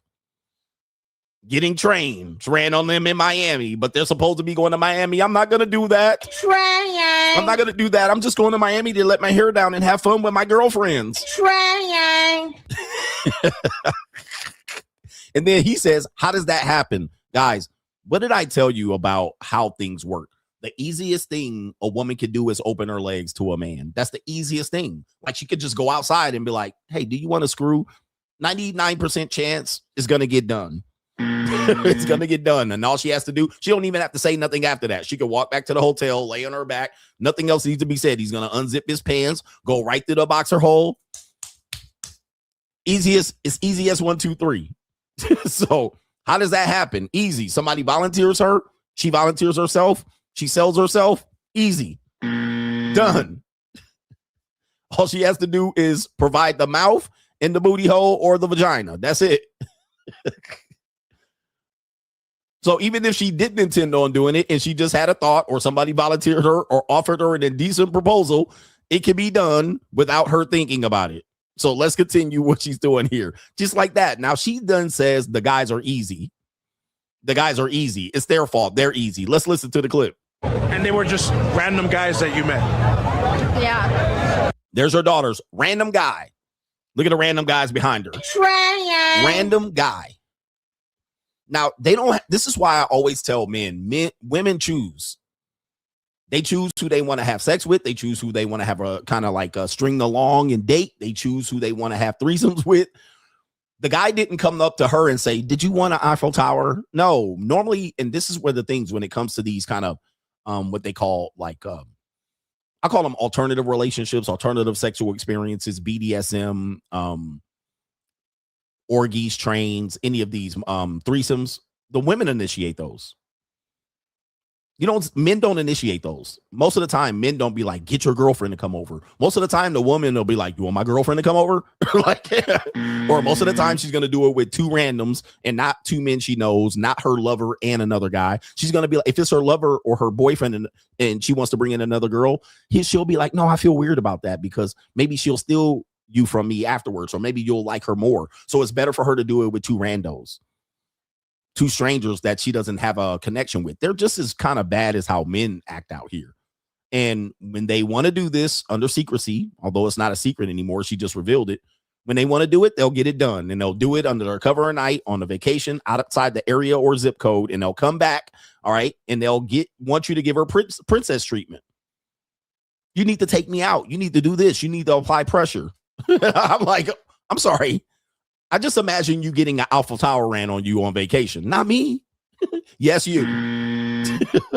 And raw, too. And cream pie. And she gobbled up the rest. All right, for sure. There was no condoms in this threesome. There was no condom usage in this particular event. Okay, but then she's going to want, I want to get married. After she done had her fun and she wants to settle down. Aren't you tired of hookup? Aren't you tired of hooking up? Is anybody else just over this hookup culture? This she's going to say at 28, aren't we tired of hooking up? I've already done that. I've been there, done that. I've had my fun. I'm looking to settle down. Here we go. That's why I couldn't date anyone from here. You see, they're easy. What made you even comfortable to let two men inside you at the same time? I think I was a little drunk. I was drunk. All right. And also, these are children, according to the internet. These are children. So they should be able to do this. I was very drunk, actually. Was it consensual? Yeah, it was consensual. I had a great time. Would you do it again? Definitely. I'll do it again, but. Two white men. I love me a white man. Okay, two white men, though. So she'll do it with two white men, though. I don't know. Is she saying that the last two were black or the last two were white? I'm not sure what that means. All right. I'm not sure what that means. Meaning that was at the two black. What that mean? Were the two guys black, but you would rather do it with two white guys this time, or they'd have to be white like the previous guys? I'm not sure. I'm not really sure. But shout out to her. We love hoes, y'all. I'm not criticizing her at all because at the end of the day, but I know you too, man. I've known you for a long time, and I know that you like hoes. Wow. Well, now, wait a minute. Don't save them. They don't want to be saved. What is going on in the world? We need to make the world a better place. We have, when it's the evil world we live in, we have a guy here, and these next two videos and the videos that you're going to see is leading up to the main event. So that's why I'm doing this. For people who only watch the main event, I feel sorry for you. You have partial, you don't even have the complete picture of the entire stream. So we have the desirable truth again. He interviewed this one guy right here. And this guy says that he was experienced a medical emergency, and his girlfriend, or the girl that was with, was there for him during this medical emergency, which was possibly a near-death experience. And this girl was there for him. However, this happened as well. How long was your last relationship? 3 months, bro. My last relationship ended terribly. And this is the whole point of this interview. I would like the world to know and understand that I was in a relationship. I love this girl. I was so into her, man. I would have done anything for this girl, and she knows it. The sad thing was, I remember I had a seizure, passed out. Like, I woke up. I don't know what caused this or what happened. I remember 3 cops are surrounding me, and I started going nuts. And I tried to understand exactly what's going on. And I remember my girlfriend was just screaming, "I love you," constantly. And then next thing you know, I woke up in the hospital. And I don't know why. They released me to discharge me. I came back home to her place because I was basically living with her. And I find this girl with her ex the same night I had a seizure, the same night I went to her place, and they were fucking. And seeing that made me realize that this is what the world's capable of. That destroyed me, bro. And it still fucked me up. And, you know, that's life. People are going through worse. Free Palestine. I just think that there are life problems here that are more psychological than it is a physical. And it can become physical if it's really deep to that person and they're hurt. How long ago did that occur? That happened a year and 3 months ago, exactly. Looking back on it now, how did that wreck and change your mental, give you an awakening to who you are today? I would say that I've become more of a man to understand that this is pain that you got to embrace. If you don't embrace this, you are going to crush your future. You'll become someone that hates women when you shouldn't. You should love them, respect them, and cherish them. But I think that I would never find myself ever getting with someone that's showing me any sorts of patterns from the past. Look. All right, look. Shout out to this guy right here. Here's William. So he like, look, I'm never doing that again. Okay. I'm never gonna give him my heart again like that. I'm never gonna just trust someone like that. I'm gonna vet him out. I'm gonna look for red flags. And if I see a red flag, you're out of here. So listen to what he's saying here. And this is a very, very evil world. This tends to happen when men are young. All right. When men are young, they fall in love. Type in the chat how many times a man actually falls in love. All right. There's data that shows you this. Men do not fall in love very often. All right. They only can love a few times in their lives. Sometimes they are in lust. Sometimes they're infatuated. Sometimes they have a crush. But men only fall in love maybe a few times in their lives.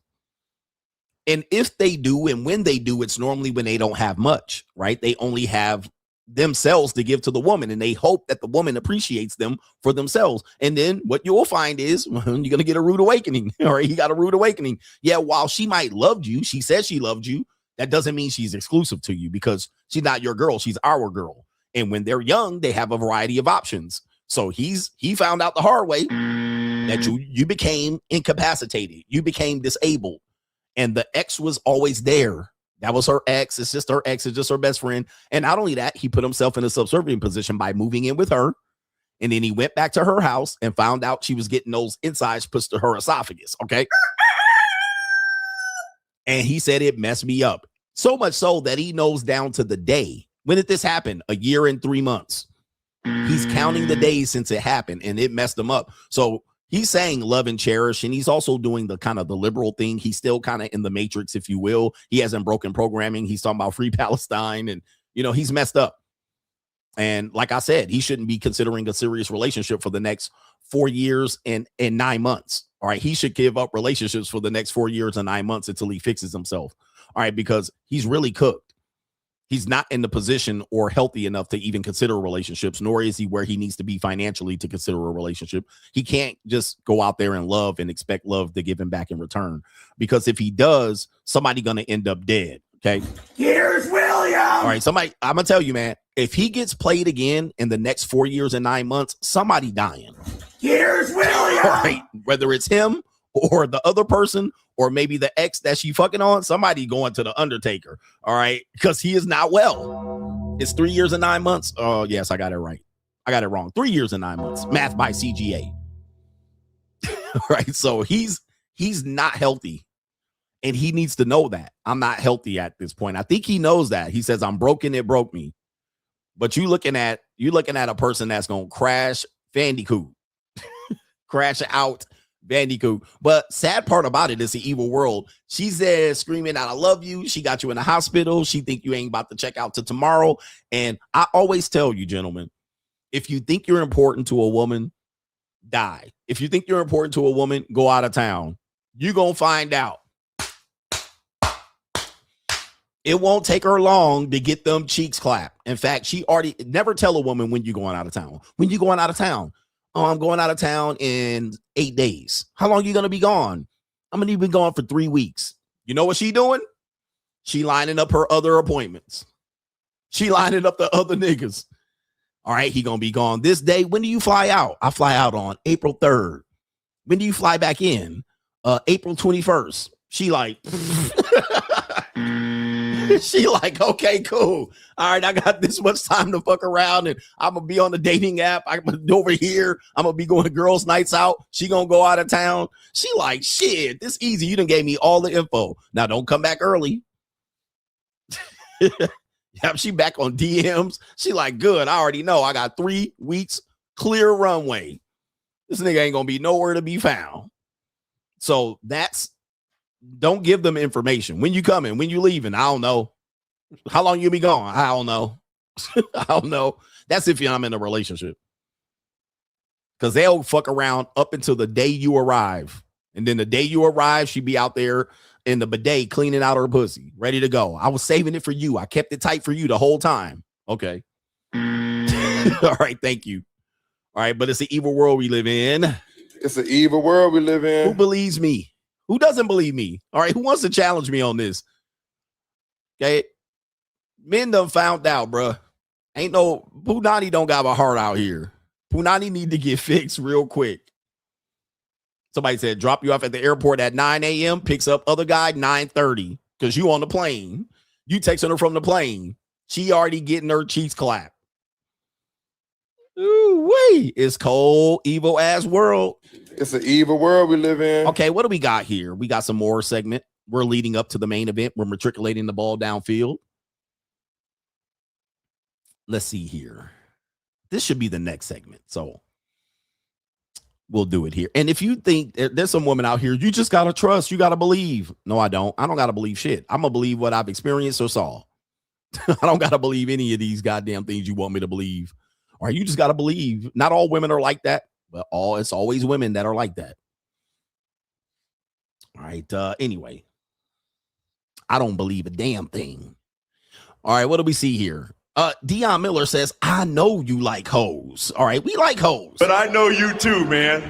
I've known you for a long time, and I know that you like hoes. Wow. Well, now, wait a minute. Shout out to Snap Tech Fix says, brother got a stone face for that granny. Sheesh. All right, but yeah, he definitely got a stone face. But he happy there. He's happy there. Because, you know, for most guys, especially young guys, consistent punani is good. It don't matter who you getting it from. Being able to roll over and penetrate when you want to penetrate is a good thing, especially if you have a match. This is a good matchup, as a matter of fact, because he's super horny and she is too. Now, a bad matchup would be for a new man her age would get with her. So that would be bad because he don't have the desire for her, kind of turned off by her. Right. He knows she wasted, you know, he don't, you know, no older guy, successful older guy wants to hit the Sogmeister. Right. She smelled like day old wine breath. You know, he don't want to beat this up. He don't want to put this in several positions. All right. But he does. He want to be able to roll over and get them guts in the morning, afternoon, and evening. Several positions, all of that. Facing the pillow, long stroking, short stroking, cuddling, kissing on the mouth. All right. Kissing on the mouth. All right. All of that. Sucking, licking on here, having her wearing her thighs as earmuffs. He going to be all in there, licking this and licking up over there and turning her up, smacking it up, flipping it and rubbing it down. Men her age don't want it. No parts of that. All right. Maybe I'm going to get in and get out real quick. All right. Nah, yeah, I'm gonna get in and get out. All right, that's about it. But I ain't trying to watch reruns of Golden Girls with you and then, you know, fingering you and all of that. But he good. All right, you still good. What happened to that guy? Does he still make videos? You still good. He's happy. He's happy with the access, and it's somewhat free to him. To him, it's free. He's like, this is a blessing, and it's white. You know, when you in Jamaica, it don't matter. White is better. You know what I mean? You're like, oh, good. I'm going to just give me some white cheeks. Okay, so he doing good, man. He doing good, but he just don't want to be with her like that. He don't want to be hugging up on her and all on the Instagram and shit. But he doing her good too. He licking the toes and all of that while he's stroking. I mean, I'm giving too much information here, but Snap Tech Fix says brother got a stone face. And she giving him money and tricking on him. All right. He like this is heaven. Lamont James says men need to ask any XX would they want their future daughters to do anything that their younger self did and watch the answer. Okay. So he's saying, ask any woman, would you want their daughter to do anything that their younger self did? Yeah, they're not going to answer that question. They're going to give you the runarounds on that one. They're like, well, you know, I was young and dumb and full of fun. Shout out to our brother here. We got two more. Let me see here if I can pull this up. I got to refresh the screen. Bear with me. We have Dennis, don't look any further. S says, the last 2 times me and my friend went, let me see here, went you to drink a girl approach. All right, I'm trying to read that, Dennis. All right, what did you write there, sir? Okay. What that mean?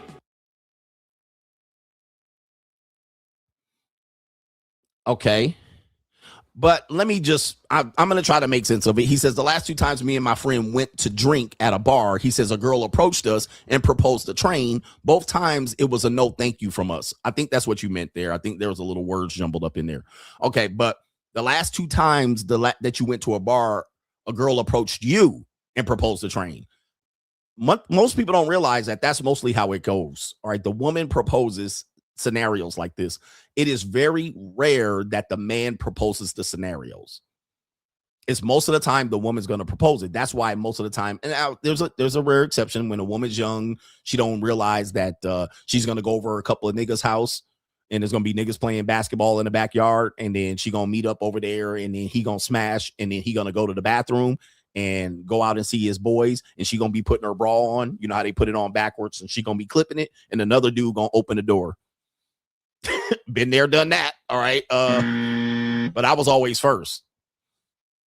And then she gonna be like, huh? And then another dude gonna be like, my turn. And then she don't realize she about to get a train ran on her. And then the next dude gonna finish. She give her the 5-stroke special, the 2-pump chump. He gonna finish and nut. And the next dude gonna hit the door. All right. So that does happen when we were in high school and somewhat college.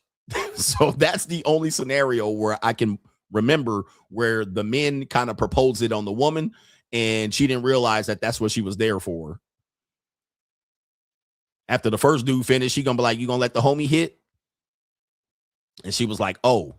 Matter of fact, there was one of those murder mysteries that happened like that. I'm gonna have to pull it up, but it was a murder. It was not a murder mystery, but it was one of those murder shows that happened. I think it was a black dude and a white girl. She was a teenager. She was like in high school, and but she was rolling with the wrong crowd. She met up with this guy, and he tried to pimp her out. I think maybe I showed it on YouTube. I broke the story down, and then the guy was basically trying to pimp her out to other dudes. He went on the internet and was like, hey, I got this white girl. She down. But then when they got together, the girl didn't realize that he had put her out, was pimping her out. And so when the dude showed up, he was like, yeah, I'm here to smash. The girl was like, what? Me? And then she didn't realize. So that's a proposed train. That's a proposed situation where she didn't realize she was getting pimped out. I don't know if I showed that here, but that was a scenario where the woman didn't realize that the dude was trying to pimp her out for really cheap. And she didn't realize that. And then both the dude that proposed was pushing her out there and the girl got killed. All right. So crazy shit. Crazy-ish. But yeah, that's a scenario where the guy pushed it on the woman. But most of the time, especially when you're dealing with older women, mostly college age, well above college age, 21, 22, 23, the woman's going to propose it. And then older women is going to be the case too. It's going to be older women proposing the scenario. All right, but people are crazy out here, bro. Shout out to Mr. Handsome. Paul says, my ex tried to talk my ear off when getting my daughter's passport, and I immediately cut her off because I had to go to work. B, I ain't arguing with Nan piece of punani. I ain't hitting. And he basically saying this right here. Okay. Can you shut the fuck up? Especially if I'm not having sex with a woman. All right. If I'm not having sex with you, I don't have to listen to you at all. I don't have to listen to you. I'm just not talking about a person like I work with them or something like that. I'm just talking about a random woman just talking. I'm not having sex with you, ma'am. I don't have to listen to you. All right, go talk to somebody else. Go find your husband to talk to. I'm here. Don't bother me. There's nothing. I'm going to ask you this, man. Just think about this. The amount of times women have talked to you, have they said anything important? Mind-blowing, something, information that will change your life? Have they given you some advice that was unsolicited that you was like, let me consider that? Or when they gave you advice, was when they gave you the advice, you be like, can you shut the fuck up? Shut up. Like you should be the wrong person giving advice. What percentage of the time that a woman talks to you that was wasted listening? It was a waste of time hearing it. What percentage of the time that women have talked to you your entire life? That includes your granny, your mama. What percentage of the time was a complete waste listening to them? Your girlfriend, your wife?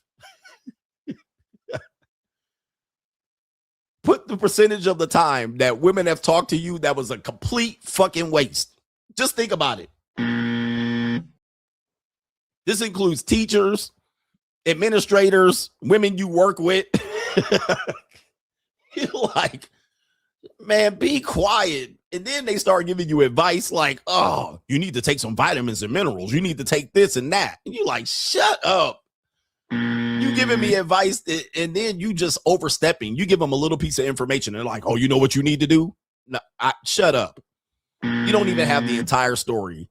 They just jump into conclusions.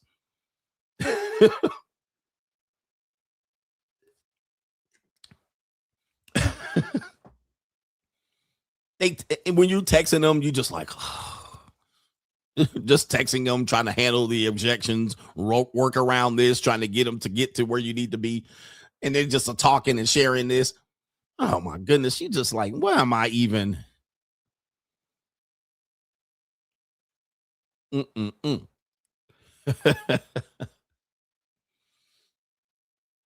He says, always telling you shit you didn't ask for. Facts. Giving you unsolicited advice. You know what you need to do? You know what you need to do to make your life better? And then you looking at their life, and their life is a complete in shambles. I don't know what it is, but their life is in shambles, and they will give you advice. And you're like, you are the wrong person to be giving me any information, advice. They'd be fat and overweight, broke, single, can't find a man, can't find a job, been laid off. And they telling you about what their experience is, their credentials and their certifications, and why they should qualify to give you some fucking information. And you like, you can't even afford to put gas in your car, Ray. It's ironic that you're giving me life advice at this point. How are you giving me life advice? You should be asking me questions about life. And the advice is always unsolicited. You know, I can really help you out. How? You can't even help yourself. You can't even help yourself at this moment. You cannot go 24 hours right now by your own self and help you right now without anybody helping you. You would not make it to 24 to 48 hours. How are you giving me advice unsolicited at this point? Yeah, dude, I knew a woman selling plasma, giving me life advice. Like, what? You got some fucking nerves. You're selling eggs right now, giving plasma. You're giving me advice in life.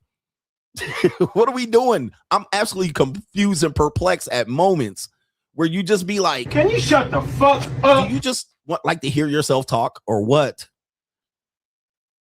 There's women listening to me like, dang, you hate women that bad? I don't hate women. Listen, I want to like you more. I'm just trying to help me help you. I'm trying to help me help you.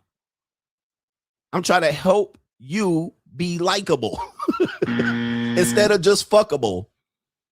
I'm trying to help you be likable. Ladies, press 1 in the chat if you're a lady listening to me. I know we got 9%. We probably got 50 women in here right now. I'm trying to help you be more likable. That's why men don't like you. It's not that we hate you. We don't like you. You're not likable. You're just not likable people. And I'm trying to help you be likable. Just be quiet. Can you shut the fuck up? I'm the OG. I'm your unk. I'm your daddy. All right. I'm Poppy Malo. I'm Malo Poppy. I'm trying to help you become likable. Most men don't like you. You're just fuckable to them. They just want to fuck you, and that's it. I'll just be likable. If you want men to be around you, be quiet more. How is that hard? But again, like, look, it's like telling a kid. It's like telling a kid don't do something because they think when I tell them don't do it, that they should do it. Hell, what you want, CGA? I'm going to talk my man's ear off. Okay, that's going to prove me wrong. If you just be quiet before you speak, just think, do I need to say this now? You'll be more likable. Men will want to hang around with you. Just sit over there and be quiet. Even if, and guys, this is how you fuck it up. Because guys, you mess this up all the time. Let's talk about these bitch ass niggas. I like to hang around women and talk to them. Okay. That's your number one problem, nigga. You got a mom for that. You got a mom for that. Go talk to your mama, nigga. Go trick on your mama, nigga. Go take your mama out to lunch. Go take your mama out for a date if you want to hear a woman talk. She can talk about when she used to change the diapers and shit like this. Your mama needs some attention. She lonely. Go take her fucking ass to lunch. Go take her to brunch if you want to hear a woman talk. All right, so here's the deal. But all right, but here's the deal. Look, and they won't listen to me at all. But I'm just gonna tell you. I'm just gonna tell you. This is the real deal. For guys can't sit with women that are silent without fucking it up. Because a woman will be quiet because they'll listen to me. They'll be like, I'm going to listen to Coach. All right. Coach know what he's talking about. So they'll be like, okay, she with their guy. She want to talk and say something stupid, but she think, okay, Coach told me. And then she's quiet. And then a man will be like, why you so quiet? You don't like me or something? And then you fuck up the whole thing. Now you messed her up because now she's trying to follow Coach's advice. But now you're uncomfortable with her silence. Because you don't know how to play the game. You think she's supposed to talk and she's weirded out and she don't like you. And she just trying to be a better woman for you. But because you're uncomfortable with her silence and you can't just deal with the fact that she can like you and be the fuck quiet for the first time in your life, you fuck it up by asking her to talk. And then guess what? You lost the game because now she like, okay, maybe Coach is wrong. All right, maybe Coach is wrong. He wants me to talk. And now you can't ever shut her up. Can you shut the fuck up? When a woman's quiet, just let her be quiet and bathe in your essence and aura. Bathe in your serum. Just let her be quiet. Because these bitch ass niggas gonna fuck it up. What's his nigga? Dr. Boyce Watkins ass niggas. Let's talk. Let's cuddle. Let's pillow talk. Let's share ideas. No, just let her be quiet. Let her bathe in your essence and aura. Let her bathe in the essence and the aura of CGA. Just be in my company, motherfucker. So dude's gonna mess it up. You got a good thing going. She's listening to CGA. Be quiet after you busting up. Just put her head on your pillow and just relax. Your pillow was made for you. All right, niggas gonna mess it up. I can't stand these bitch ass niggas. All right. No, they don't, Coach. I like when women talk to me. All right, shut up. Skinny black dude. Wrong sound effect. Look at this bitch ass nigga. He said the silence is loud. And this is why I date a certain type of woman, because certain women just be blabbermouth. All right. And I'm not saying what race, but you know what I'm talking about. And certain women could just be quiet. Just be quiet. And let me wait for the next round. Don't ask me are you ready for the next round? Let me wait. All All right, we're going to get on to the next segment here. Let me see if I have some other people that we need to acknowledge. But ladies, I'm trying to lead people to the promised land. Obviously, people are having problems with relationships. People don't trust other people giving advice. Advice is given on the internet is very toxic. People think they hate people. Ladies, I don't hate women. People think I hate women. But I'm like, dude, I'm a lover. I am Mr. Lover Man. I love women. Ladies, if you've been with CGA, okay, don't say nothing. If you've been with CGA, let these women know that I love women. I'm a lover of women. All right, don't say nothing because you're going to out yourself. All right, because they be in my Instagram talking. I'll be like, psh. All right, anyway. They be in the comment section. I'll be like, delete, hide comment. We don't want you to talk. But I love women. I love them. I just don't like what women have become. They think they smarter than the average bear. They think that they need to talk to demonstrate what they know. And that's false. You don't have to say what you know. You have to prove what you know. You have to demonstrate. You have to live in what you know. Just talking ain't shit. You got to have receipts. And as a matter of fact, I think it's due time for me to share what I really love about women, because women get uncomfortable. They listen to me and they be like, he don't like women. Well, I'll just give you 3 things that I love about women. All right. Welcome to the show. Ladies, listen up. 3 things I love about women. Number 1 thing that they do that I love is when they do this. Okay. I love it. Keep doing it. I love this about them, and it's great. The number 2 thing I love about women is when I love that too. That you can't think. It's an unbreakable thing. It's things that I continue to love about them on a daily basis. I look for these things. I vet these things out. All right. And the number 3 thing I love about a woman is when she does that, she cannot be unlovable. And I love women. I hate this thing that you guys think I hate women. I talk about men as bad as I talk about women. Do I hate men? No. I'm not a misandrist because I describe men. Okay. So when you think about it, if you're listening to me, I don't hate women. I'm not a misogynist. I love them, but I just don't like what they become. So I'm just trying to help. Did y'all hear all of that? Did y'all hear all of that? Somebody says we can't hear what you said. Huh? Are you listening to me? Do I need to repeat? I don't have time to repeat it. I actually have to move this show on because I got to be off by 11:30 my time. So I would repeat it, but I do need to go. But I don't know what happened. Did it go off? Y'all heard it? Press 1 in the chat if y'all heard me. All right. This people saying they not hearing me. Let me check if the mic connected on my stream deck. Is the mic on? All right. Haley says repeat it. I don't have time. The show is going on. The countdown clock is on. So I don't have time. These men heard it. I don't know. Ladies, clean the wax out of your ears. You guys need to clean the wax out of your ears. I said it loud and clear. I'm not going to repeat myself with you, ladies. Listen the first time. When I give you instructions, listen the first time. Come on, ladies. Get on top of this game right here. All right. Anyway, I have to get the show going on. People out here telling me to repeat myself. I said what I said the first time.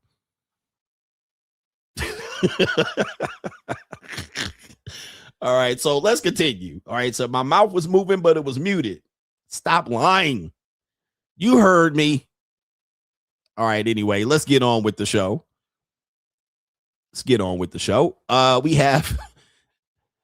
We have inside the mind of modern women. We have this woman here. You're going to see on the screen.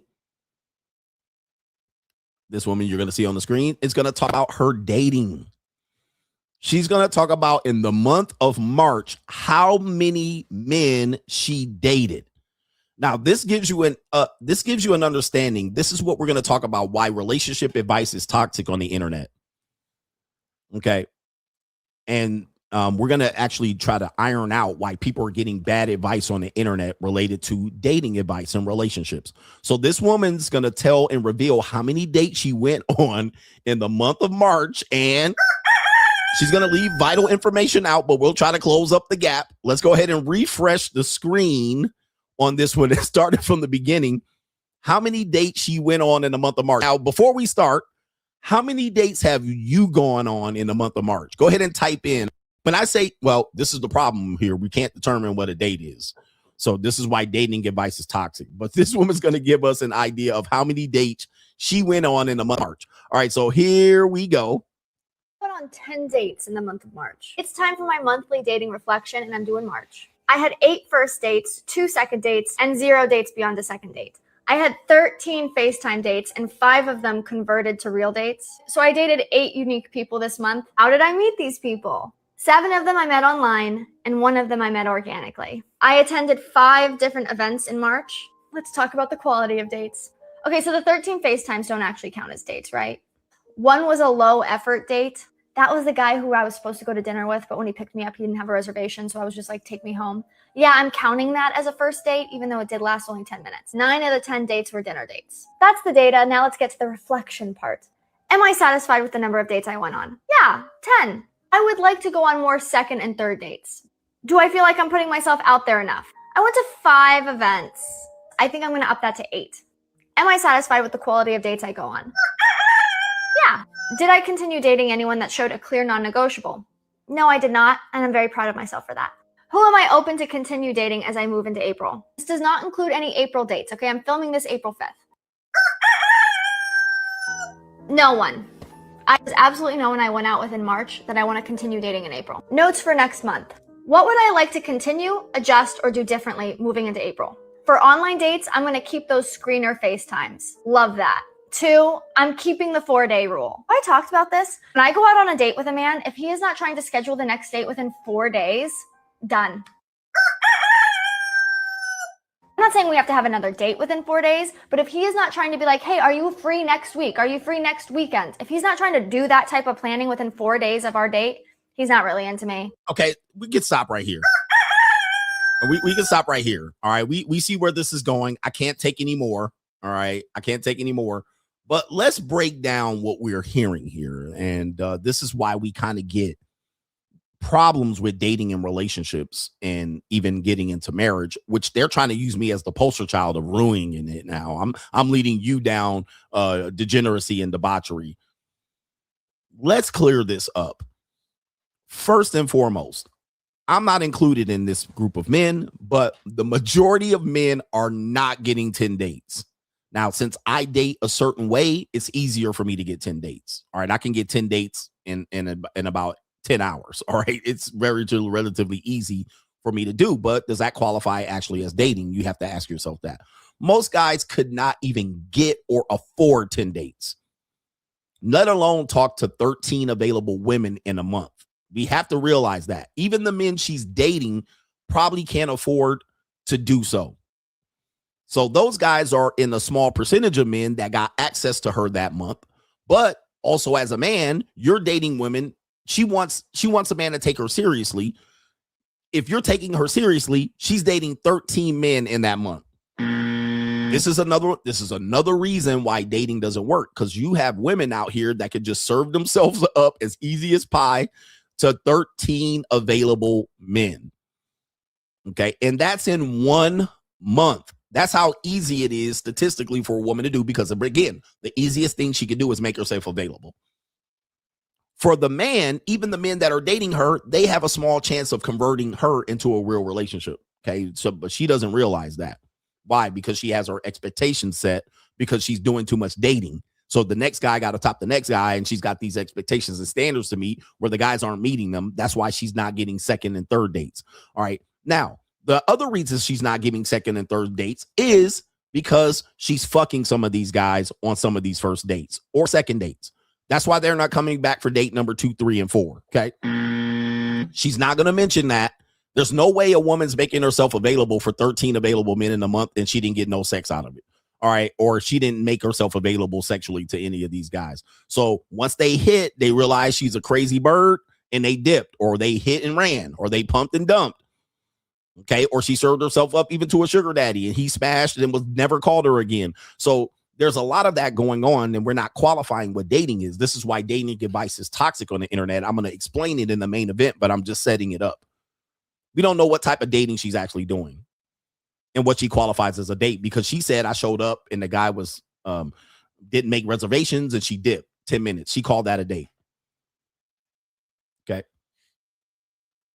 And does she have a boyfriend or seeing any other guys on the side? Is she seeing me on the side? Because yes, women that see me on the side still date normally. Yeah. Women you call prostitutes are out there going on dates with you after they served themselves up to me for a couple hundo. Or I was an out of towner, or I took her on a trip, or she flew into me. You went out on the date with that same woman in March. Okay. And you were trying to impress her. You were trying to normie date her. That's happening too in the dating marketplace. That's why it's toxic. She's not being honest with herself or you, the audience. Neither is she being honest with the men. Neither are the men being honest with her. That's why we have a toxic dating environment. Right. So there's that problem right there. Number one, the men, even she's dating, don't have access to 13 women. The men that can't afford or can't get access to her, which is the majority of men at the bottom, 80% of men, they're not going to get one date with her at all or anyone like her. She thinks she's better than everybody. Even the 13 men she dated, obviously, they haven't stuck around. So this is a major, major problem across the board. And not only that, the majority of women are the majority of single women are doing something like this. This is why then when they come out of here after 13 men in a month, she said, I'm not even counting April. Then they're giving advice on the internet on how to make dating work and shit like this and how women should set their standards. Okay. And what they should expect the next man to do. He needs to make reservations. He needs to plan this. He needs to pick me up. He needs to not pick me up. He needs to show up. He needs to bring flowers. Well, when you went through 13 men, you're numb to the next 13 men that are going to show up. They're not going to meet. There's no man that's going to meet all these standards. And let's just say this. If there is a man that meets those standards, he's still not getting her exclusively. She's still going to date 13 men the next month. Or if she says, I'm going to make myself available, there's 13 niggas the last month that she made herself available to. And then if you do anything wrong, she's going to just go back out there and get 13 men the next month. So, so you're going to date her. She's still going to be talking to 13 men that she had dates with. You committed to. There's still no exclusivity, even when you meet the standards. She has too much ease and she's getting that dopamine rush. She's used to talking to 13 men a month. She's not going to stop talking to men at all just because she made herself available to you.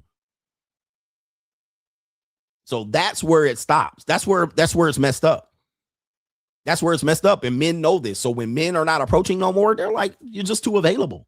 It's too easy. Remember the other young girl, 21, she's out of town. She get a train ran on her. Oh, I want a relationship though. Men inherently know this and feel this. They're not feeling exclusivity. They're feeling that she's available to just anybody at any time. So why pour into her? Why apply pressure? Why should I be different than the next guy if you're just available to almost any guy? You're too available. Okay, you're too available. All right, that's a problem going forward here. Let's go to the next one inside the Modern Women. We have these two ladies here, these beautiful, light-skinned, racially ambiguous women are going to talk about why men stop approaching. Why men stop approaching. We have the first one here, and she's going to say, back in the day, men used to be holla monsters. Today, there are holla monsters, but not like there used to be. So you see her right here. We have a tragic mulatto, right? An exotical mulatto, big forehead, all of that. All right. Hair pressed out. Shout out to her. She done pressed her curls out. Let's see what she has to say about men not approaching anymore. Once upon a time in New York, you could walk past a group of guys. A couple of them will lock in on you. One of them will decide, oh, no, I'm going for it. Start walking with you 10 blocks, talking to you, trying to get to know you, trying to get your phone number or your social media accounts. He would commit to the bit. Like, no, I'm walking with you. Wherever you going, I'm going with you because I want that number. I want that information. I'm trying to get with you for real. Like they would commit. They would yearn. You'll be walking down the street, a man see you in his car. He start following you in the car. And it wasn't even creepy. It was like low-key romantic because he really wanted to run down on you so bad. he was willing to take a detour from the way he was going to now go where you're going because he want to talk to you because you look that good. I don't know what happened. I don't know why the men in New York stopped doing these things. A man in New York used to talk to you while you was pregnant. He didn't even care if your baby had a dad. He didn't care. You look good. Don't care. I'll take care of that baby. Like, they used to be on that. I'm not sure what happened, but I miss the real New Yorkers. The real niggas that used to really run down. It's not the same. It's so sad right now. Dating pool is full of piss and pride. There's a lot of problems with what she's saying. I mean, that is a very toxic, again, why dating advice is toxic. That's a very toxic approach there. So much toxicity. Where do I start? Number one, let's start here. When I talked about women are too available, this isn't exactly what I'm talking about. She's saying, regardless if I was pregnant or not, if I had a husband, a boyfriend, men still hollered at me. They didn't care. How toxic is that? So you're saying you used to walk down the street knowing that men would holler at you based on what you were wearing, based on your presence, based on your availability, no matter if you had a kid with you, no matter if anything, if you were pregnant by a baby daddy, if the kid had a baby daddy, you wanted to be available to these men. She's missing when she was available. When men would pay attention to her. Now that men respect her and respect her boundaries, respect that you got a man, respect that, oh, you're pregnant, I'm not going to interfere. Now that we get respectful, you miss it. Toxic. Not only that, I thought women didn't dress for men. I thought they didn't go outside for men's attention. I thought they did it for their own self. Now we're discovering, now that the attention's removed, which attention is her currency, now we're discovering, oh, they were doing it for men. Because what happened to all the men that used to holler at me? What happened? Where did all the men go? What else is toxic about this? She doesn't realize that she's older now.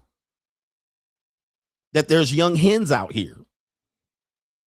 So what happened to men used to talk to me 10 years ago? You're 10 years older. What about this? No scrubs. Dudes approaching you in the passenger side, walking down the street, no car. Now she's saying she wants men on the passenger side on the best friend's ride to holler at them, and the fact that they don't holler at no more because we respect their boundaries. We heard the song. Yeah, I'm not going to holler at women because they just going to disrespect me and diss me. So now we supposed to holler at them and pay attention. All of that's gone, and we need to bring that back. Now, what else is problematic with this? Street harassment. A man supposed to walk with her 10 blocks, regardless if he got the number or not. He's still supposed to take the effort walking down the street in his Timberland boots, changing his complete direction from where he was going because he saw her. She's so special that he's supposed to walk down 10 blocks. Chase her down, she said. Now, despite the fact that we saw the street harassment videos, women complaining about being harassed on the street, all right, the New York street harassment video, no means no. All right, I'm supposed to walk 10 blocks the opposite direction to holler at her to try to get her phone number and her Instagram. Men heard the calls, ladies. This is not appropriate. This is harassment. What's the likelihood that I'm not being recorded? See, what happens is this is what happens. And this is why the other toxic dating advice comes in, because what happens is, well, guys will say, didn't women say? All right, what if I get recorded? What if she calls the police and says I'm harassing her? She said no means no. See, what happens is when rejection is noted, okay, when women reject men, we have an internal defense system to not want to go to jail, to not want to be exposed and get recorded. We don't want to get charges pressed on her. We don't want to get humiliated. We don't want to have a white knight come out here and save us and knock us out. We don't want her to say he's harassing us. We can't read between the lines. Men can't read a woman's mind. So if you tell men this is how we're going to reject you and call you thirsty and starving, well, men are going to have an internal defense system to go against that. So what they'll do is they'll find an alternative, which is either they're going to be quiet. They're going to watch your pretty ass walk by. They might look and keep it moving. They're going to realize, okay, I need to move forward. They're in the passenger side of their best friend ride. So that's a rejection. All right. I'm not going to do that. I'm not going to be a holler monster. And then guys will tell them on the internet, don't listen to them. Do what you need to do. That's why dating advice is toxic, because they're going to be a group of men tell you disregard that information. Fuck going to jail. Fuck being recorded on the internet. Fuck what that woman says. Do you, because what she really wants is you to chase her down the street. That's why dating advice on the internet is toxic. Some jackass is going to come into the comment section or make a video responding, telling you to do exactly the opposite of what she's saying. And he's not even there to do it. He just wants you to do it. Go do it. Don't listen to them. Be you. What men are going to do is find an alternative. They're going to listen, and then their internal defense system is going to come in, and then guess what? He's going to find an alternative route. So I'll just wait until I get on the internet. Okay? I'll just swipe on the dating app. I'll just go get a sugar baby. I'll just go trick. They're going to find an alternative. Once they find the alternative, it's going to be harder for them to be willing to go back to the old status quo. You're not listening to me. Once a man says, okay, what's the alternative to this? And he goes and finds an alternative. And the alternative scenario is easier. He doesn't have to put up with the bullshit. He's not going back to being a holla monster. He's going to say, this is much easier. It's convenient. I don't have to go through the bullshit. It's right directing in front of us. Then what do they say? Then a Christian guy will come up in here and say, you need to marry these women. You need to just disregard that. You need to get over the fear of rejection. You need to get over the alternative. Stop doing it the way it works for you and go back and do it the way it works for them. This is why dating advice on the internet is toxic. This is why it's toxic. It's because people are giving the way it works for them and what they're willing to do, but they're not regarding everything else. They're just disregarding everything else. Don't worry about all that. What they're going to do is they're going to not deal with the bullshit, the moving of the goalposts. They're just going to find an alternative. Some dudes will just stay single. Some men will say, why bother? Right? Why bother? And then what we got to understand is the reality is the experience. Her experience is this is different. It's not what it used to be. So she's going to be like, hey, let's have a call to action. Soon as the call to action is made and men listen, she's going to then complain that men are harassing her on the streets. Every man knows this. It's a trap. Every man knows that once we go back to hollering at them, then they're going to say we're thirsty. So where's the alternative? Men are ingenious about creating alternatives. They're not falling for this okie doke. We know what time it is. You can fool me once, shame on you. Fool me twice, shame on me.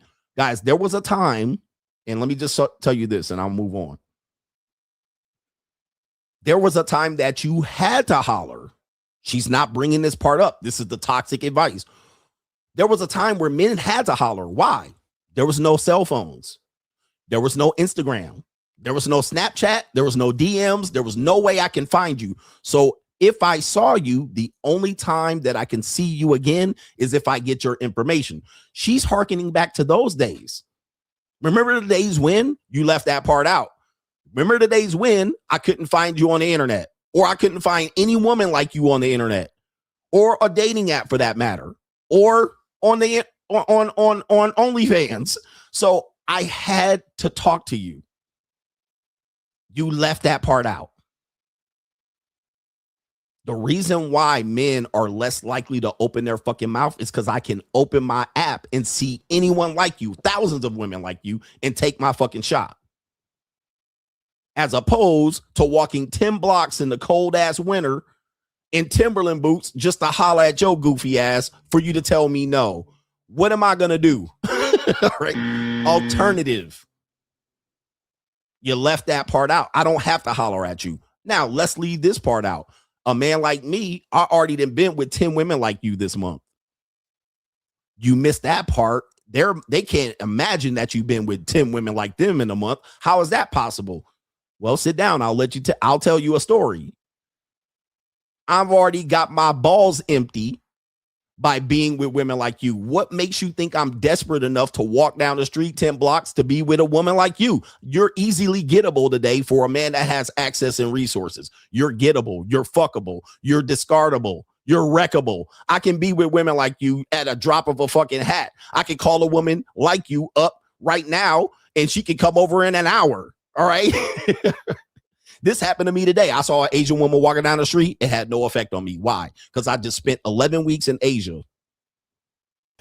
Okay. Now, before I went to Asia, I might have looked over there and like, oh, check out that Ling. Now, she has no effect over me because I've been hanging out with Ling-Lings for fucking 11 weeks out of the last 20. Because access, I have more access. I have ability to reach women like you. There's women like you that will come over at the drop of a hat for a goddamn pizza slice. When men are in abundance or men have their balls empty, you're no longer impressive anymore. They also forgot that. That's why dating advice is toxic. Why men don't chase no more? Because you're fucking wreckable. You're not worth chasing anymore. You guys are too giving up easy access. You're easily seen. I can see women like you every day. Let's continue. We have another woman that says right here, another overdeveloped, well-developed woman, but well, I'm not going to describe her because YouTube doesn't like me describing her, but you'll hear her here in a second. You see her in a second. All right. So she is definitely voluptuous. Something about her face is somewhat awkward. All right. But I'm not going to say she's ugly, but she a little long in the face. All right. I mean, maybe a little manly, or I don't know. The lips are a little bit too big for the face, or the ears. Something's going on here. All right. I don't know what's going on. A little bit racially ambiguous, but she definitely is voluptuous. Her body is banging. Her body is tea. I will let her see them titties jump. Okay. She's a little too Mexican, but let's see what's going on here. She says men stare at her in the store, Costco. Men look at her, but they don't approach. So now she's trying to figure out what she should do about the problem. All right. So she's going to try to solve this problem as to why men look at her and stare. I mean, we can kind of see why men look at her and stare. I would definitely look at her. She got big titties. All right. She got big titties. I mean, she got her titties out. So, I mean, who's not going to want to look at that? She looks sexually available. She's giving signs of sexual availability. So, you know, I mean, you're obviously going to look at her. And she probably looks like she's a skeezer. So, you know, she's going to get easy attention. She's dressed for attention and availability. So she then want to know why men don't approach her after looking. All right, so let's play the video and see if we can diagnose it and why dating advice is toxic. Let's continue. I've got to figure out a way to hit on men in public. The last few weeks, I keep running into people that I'm like, oh, he's really cute. Like, I should say hi. But then I'm like, he keeps looking at me. So, like, if he was single, he would probably come speak to me. But maybe he's not single. Like, maybe he's married because it's always the married men. But then I'm like, well, even if he's not married, maybe he's in a relationship. So, like, that's why he's not coming to speak to me. So I shouldn't go speak to him, obviously. But then I'm like, well, maybe he's shy. But then I'm like, do I want to be in a relationship with somebody who's shy?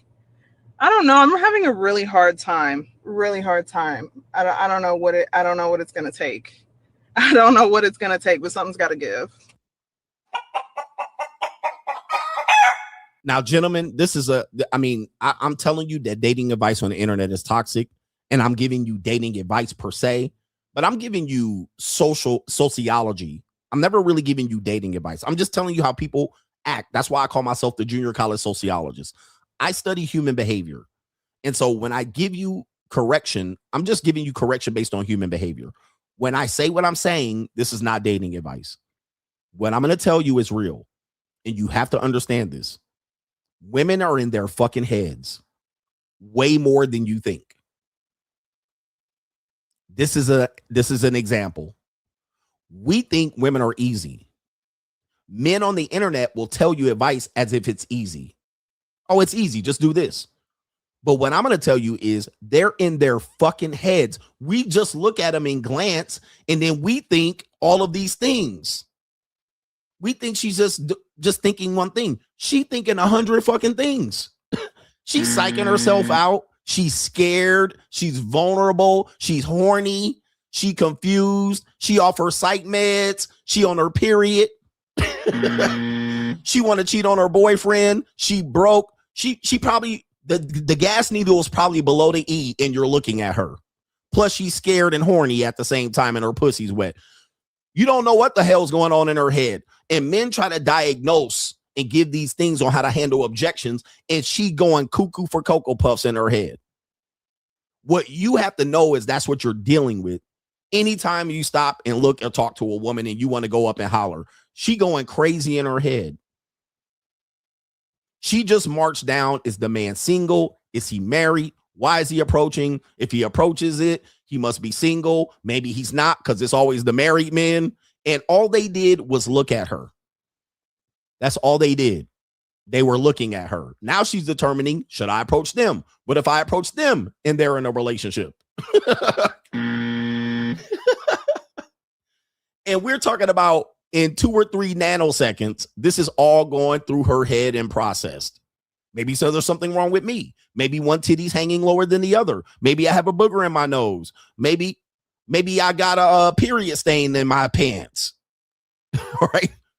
Maybe these guys are horny. Maybe he's gonna sexually assault me in 3 nanoseconds. This is what you have to understand is going on. So while you're psyching yourself out, you have to realize she's psyched out too. She's just as scared too. She fears rejection too. She's intimidated by you. But you might think, oh, she maybe didn't like me. She didn't look at me twice. And men are giving advice as to how to deal with this. All right. That what makes it perplexing and confusing. But you don't know where she's landing. It's like the spin of the wheel with the Wheel of Fortune. And it's going like here, tick, tick, tick, tick, tick, tick, tick. You don't know where it's going to land. And here you go. You're going to approach. She was single and available, but she got psyched out because the motherfucking needle landed on psychosis. The needle landed on narcissism. The needle landed on insecure. The needle landed on scared. The needle landed on horny. You don't know where the needle landed. And you walked up wrong time. She thinks she got a period stain in her jeans. She got to go to the bathroom. How many times have you approached a woman and then you didn't approach and you realized she was headed to the goddamn bathroom to take a shit? And you were like, damn, I was about to stop her. I was about to stop her. And then if she would have rejected me, I would have been like, damn, what's wrong with me? But she was headed to the shitter. She was headed to the damn toilet to change her tampon. All right, you didn't know what was about to happen, but you sure was about to stop her and have a conversation and get rejected.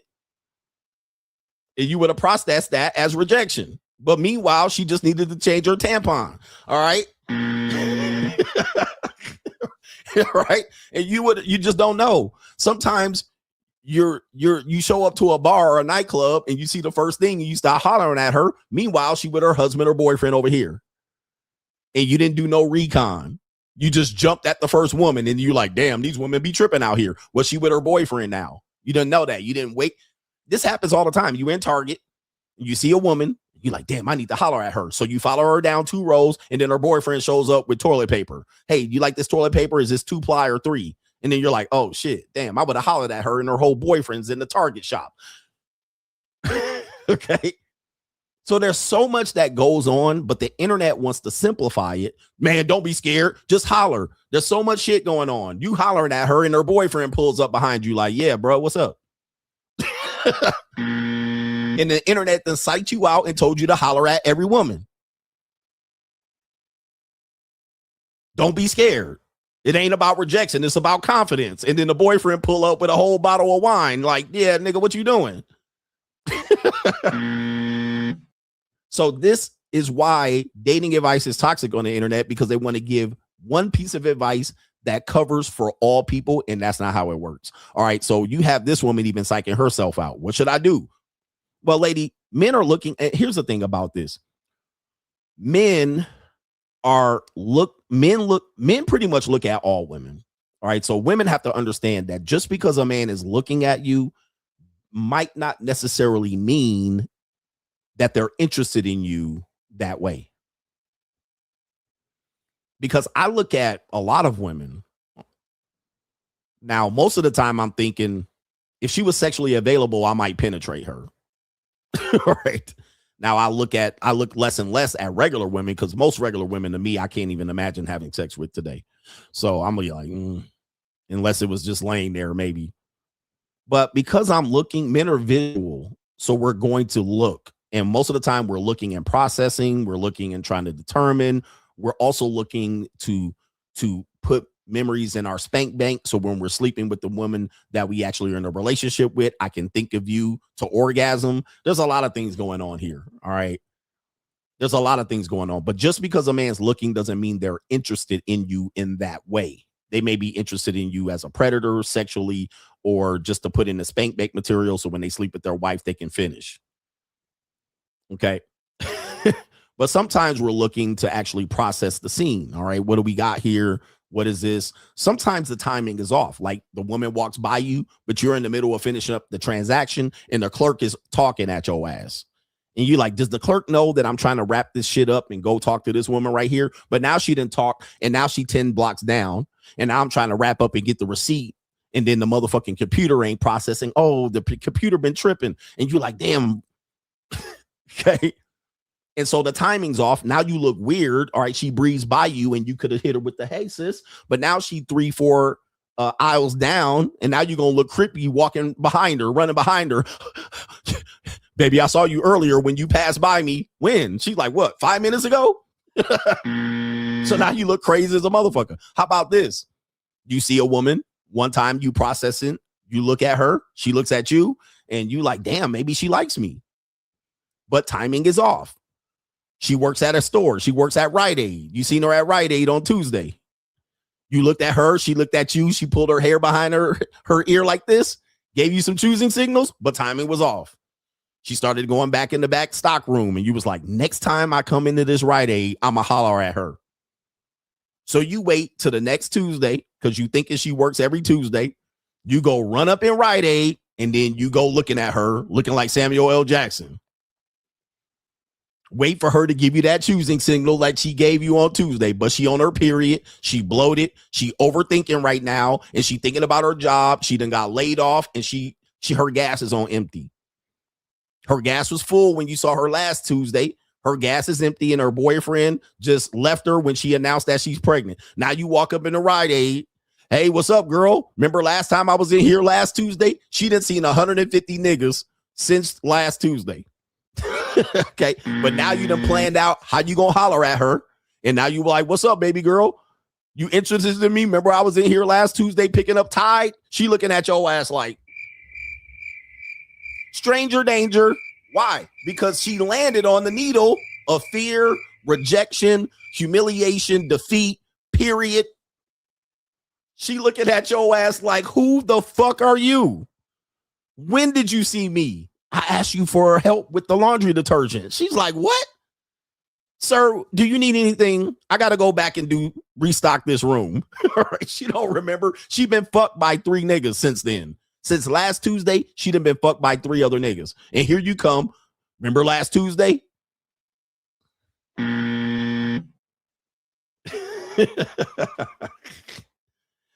Press 1 in the chat if I ain't lying, bro. I'm telling y'all the truth. And then we overthink it, and then some dumb nigga on the internet gonna tell you this is how you gonna get her.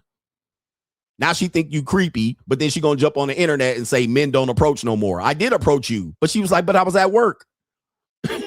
I don't like when men approach me at work. You just said men don't approach you, but then you just said you don't want to get approached at work. You can't determine that. That's why you don't fall for this shit on the internet. These women will say men don't approach me. Okay, baby, when you were working at Rite Aid, I asked for your number. Now you're saying I shouldn't approach you when you're at work. This is why you can't listen to the internet. Well, she just don't like you. We're going to get to that later. All right, so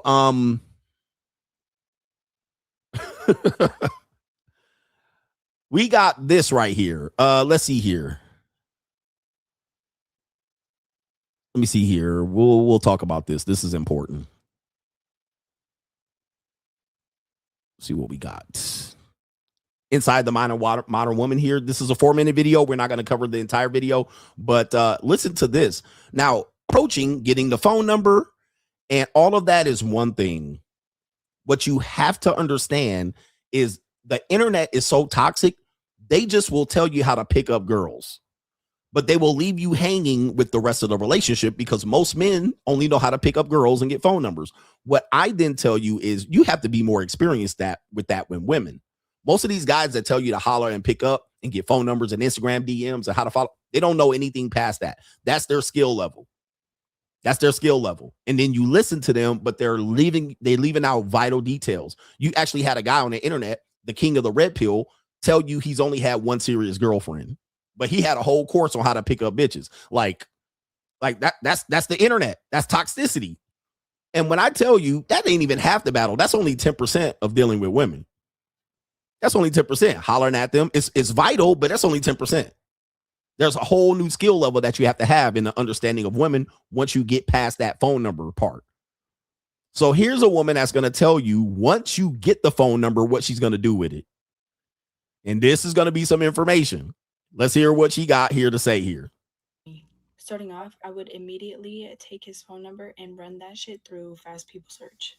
If his information would pop up, more than likely his parents' information would be on that bitch. And his sisters, his brothers, his cousins, you never know. I would more than likely find his mom's name and then I would look her up on Facebook. You're probably wondering, why is she doing that? Like, why would you do that?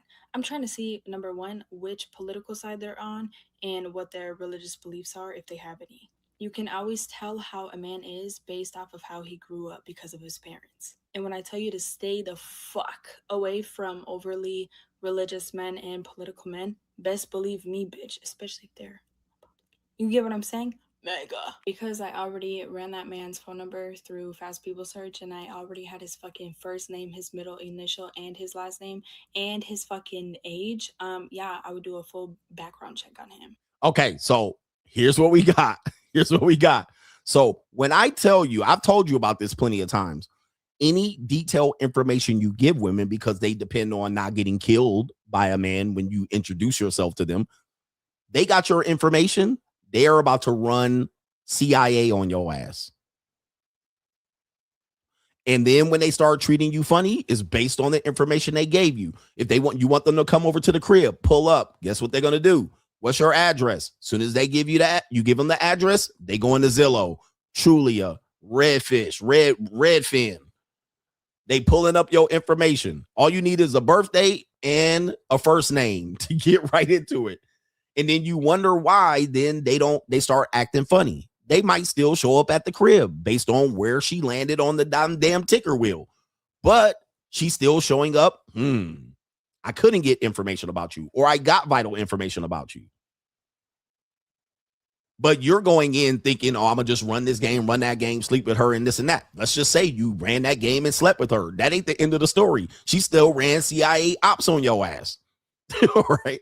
And that might come back to bite you in the that might come back to bite you in the end. She done looked up political affiliation way before. So when she starts asking you questions, she's trying to confirm what she already found, not get information.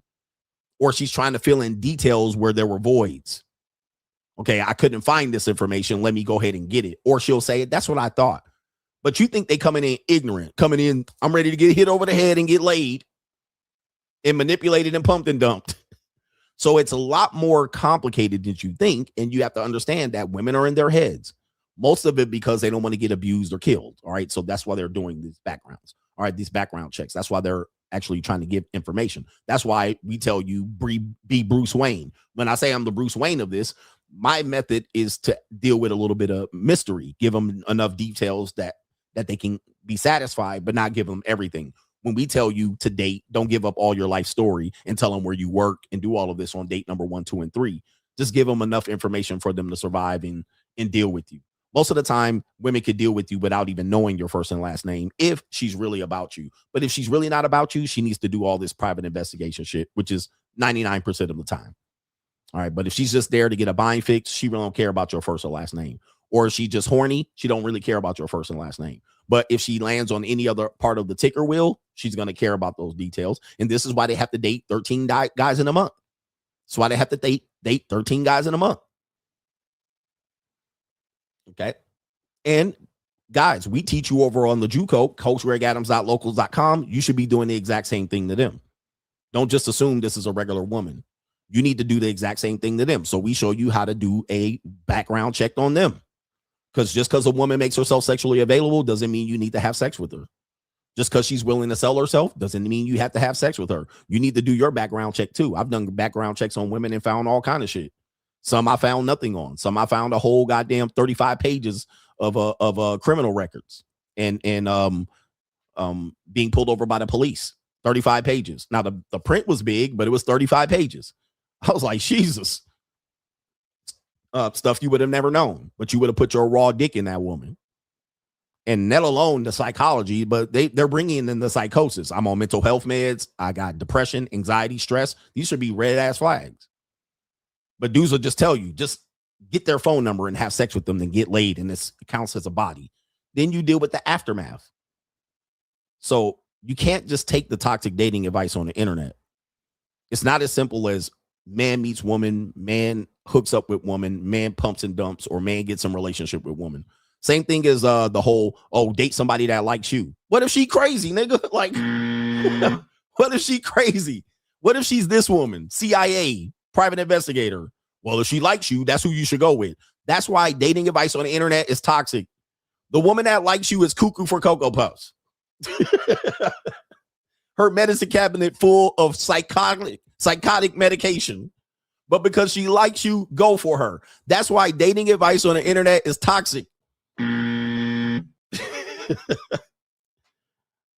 Okay. Well, go for the woman that spends money on you. She spends money on me, but she crazy. I'm supposed to go for that. That's why dating advice on the internet is toxic. People in the comment section are giving you toxic information that might work for them. That's the exception to the rule. That is completely anecdotal. That doesn't apply to you at all. That literally puts, you don't know how they deal with women in the aftermath of their crazy ass decision making, but they're just going to put in the comment section, that's why you got to go with a woman that actually likes you. What does that mean? That don't help me at all. So you got to realize that the dating advice that we have on the internet across the board with relationships and dating, they're going to blame me for being toxic, but I'm literally trying to save you niggas out here from dealing with the failed relationships that we see out here. Look at these niggas leaving right here because I don't co-sign their bullshit.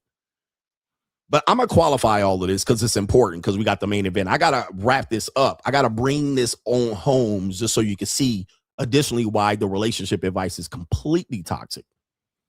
Before we do that, I want to acknowledge the people who have supported today's show. And for this vital information, you should definitely support the show. Not only that, we're going to be on Twitch tonight. So if you don't know where my Twitch account is, you need to click the link in the description box. You need to click the link.me and you can get to my Twitch account. So that's where we're going to be today. We'll have probably 100 people over on Twitch. All right. Because not everybody's on Twitch, and definitely the older people not on Twitch as well. But I'll put the link in the description on the live chat right now on how to get over to my Twitch. All right. Let me see here. Twitch. Twitch.tv/Coach Greg Adams. And if you ever get confused, all you have to do is put Coach Greg Adams and Twitch into Google or anything you want to find about me. Just do that. And if you actually YouTube and Google my name on YouTube, you're going to see all the hate videos come up first, right? Which is completely weird how YouTube does that. I'm like, why you bring up my Coach Greg Adams and all my hate videos come up first? And that actually applies across the board. They don't bring up your most viral video. They bring up the hate videos first. Shout out to Martin Muhammad says, bro, I'm going through this right now. Someone I just met. I'm like, bruh, nope. This is done before it even started. He says, know it alert. Not likable at all. Can't work. All right. So you're dealing with what you were talking about in context was that you're dealing with what you're met a woman, but she's not likable. All right. She gives bad dating advice. She gives bad life advice, and her life is fucked up. When your life is fucked up, stop giving dating advice. Martin Muhammad is in the building. Shout out to our brother here. Kaylin says, Coach, I've seen a fair share of dudes check for Rhea Ripley. Even Drake praised her. I don't think these guys know she's married, but if she wasn't, would she be someone you check for? If not, what other female wrestlers in the world wrestling entertainment would you look for? Rhea Ripley is, if you guys don't know who she is, she looks like a, how would I describe her? Emo. She's kind of emo. She wears this, makeup. She looks kind of strange, but attractive at the same time. All right. She looks like a dominatrix alternative. Yeah. She definitely looks great. But I would not check for her. Goth. I've dated a woman like that was goth like that. She was cool as fuck too. She was cool. White girl. She was super goth. She had the piercings and shit like this. She was cool. All right. I didn't deal with her for very long, maybe a couple of months, but she would have never been something I would have gotten with normally. And I probably wouldn't think she would be with somebody like me, but we were together and it worked out for a little bit. So she was complete like a Rhea Ripley goth chick. And she was cool. It was great. Great personality. She was very insecure in a lot of ways. And she was young as well. She was in her early 20s and she wanted me to kind of help her mature. She wanted to date older men to try to see if she could mature out of the situation she was in. It was cool. Like I would have been completely prejudging her, but for the fact that we had a cool little connection for a short amount of time, it was cool. But I wouldn't go for goth girls in particularly. Now, you ask what woman I would go for in the world entertainment of wrestling. I got one girl that I really like in the world wrestling entertainment. Who do you think that I really like? And it's not who you think it is, but there's some pretty cool looking girls in the ring there. There's some really cool looking girls in the ring. Somebody said Jade, Stacy Keibler. She's kind of old, but Stacy Keibler could get it. Back in the day, Bianca Belair is a very good-looking woman. Tiffany Stratton is a good-looking woman. I would pass on China. Nia Jax, very, very good-looking face, but no. Liv Morgan, a nice little petite white girl. That's a no.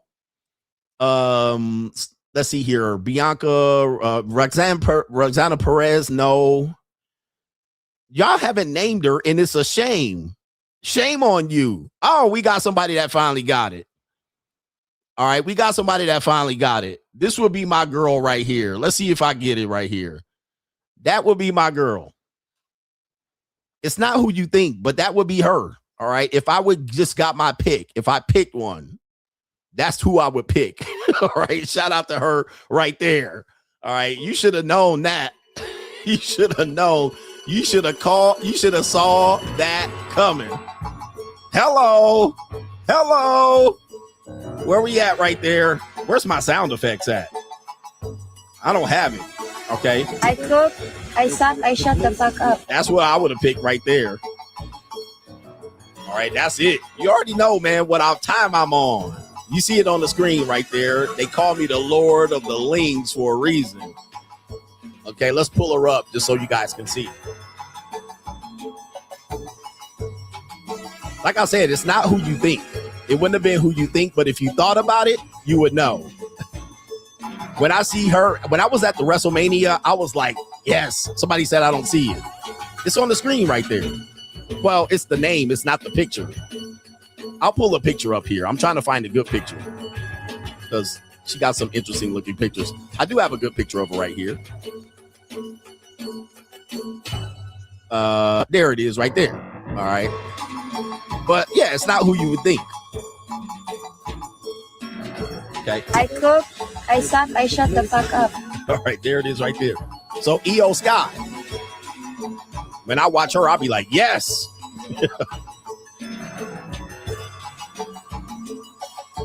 But there's some other women that are good looking for sure. But I definitely watch EO Sky more than anybody else. I'll be like, give me her.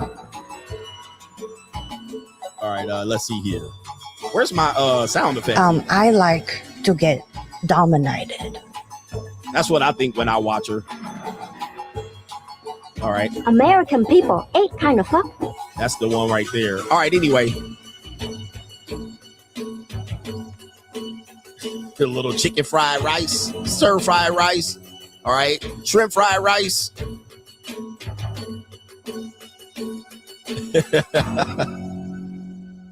I cook, I suck, I shut the fuck up. Shout out to everybody. There's no wrong answer. There's some great looking women in the ring. There's no wrong answer. There's have the one girl, Jade Cargill, is a good looking woman too. All right, Jade Cargill is a great looking woman. I just can't manhandle her. All right, I'm a manhandler here, but I think Jade Cargill, I have a little problems there taking her to the mat and pinning her to the shoulders, pinning her shoulders to the mat. But Jade Cargill might be the number 2 option. But I think she's married, isn't she? Most of these girls are married. And Jade Cargill definitely was in played women's basketball.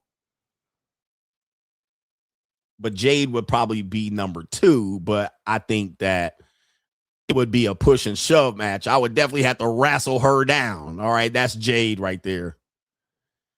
Yeah, I would go number 2 with Jade, but that's gonna be that's gonna be a long night. All right.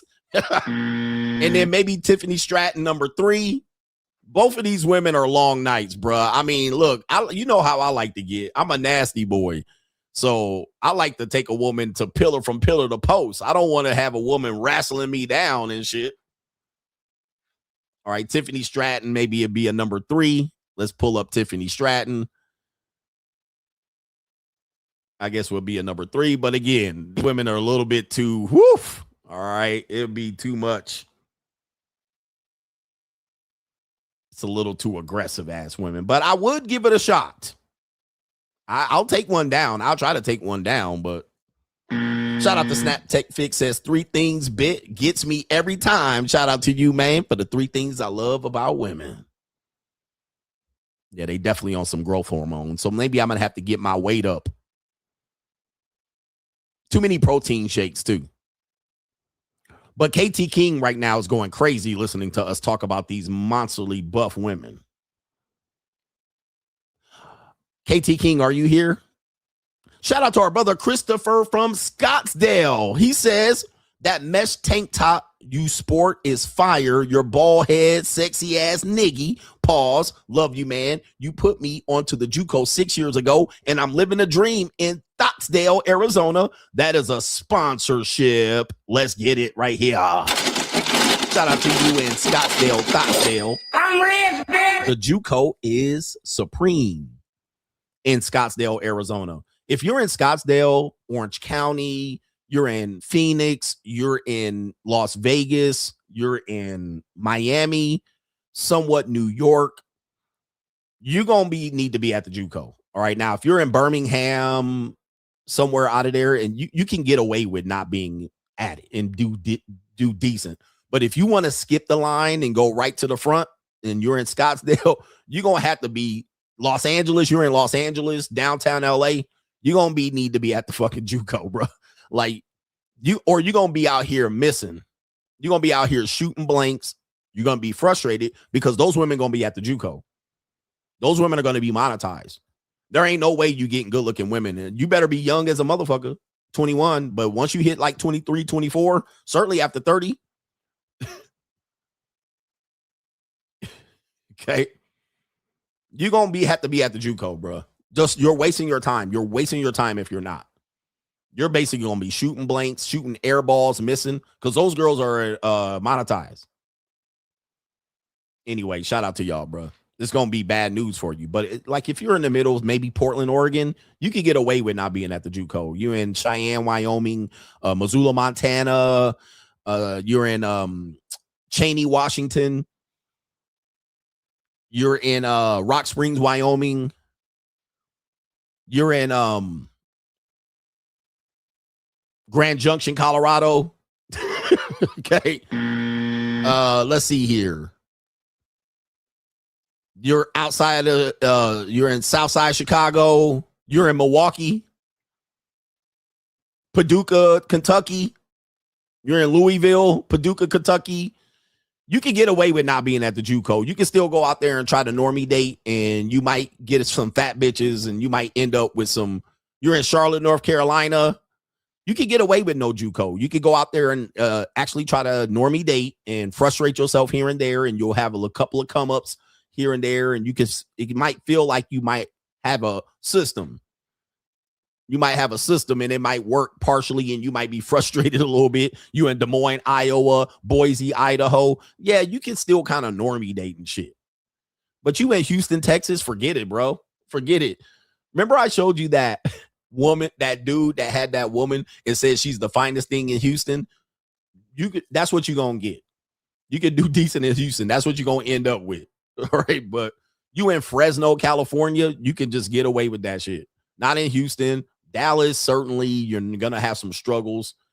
You're in Tupelo, Mississippi, you're going to be fine. Somewhat San Antonio, Texas, you'll be okay. El Paso, Texas, Las Cruces, New Mexico. You can get away with normie dating here and there. It's going to be somewhat frustrating still, and you're going to deal with bullshit. You're going to deal with women who are big fish in small ponds. You're going to deal with bullshit. The JUCO is everywhere, but you can kind of get away with not doing it. You know what I mean? You can kind of, but it's still kind of.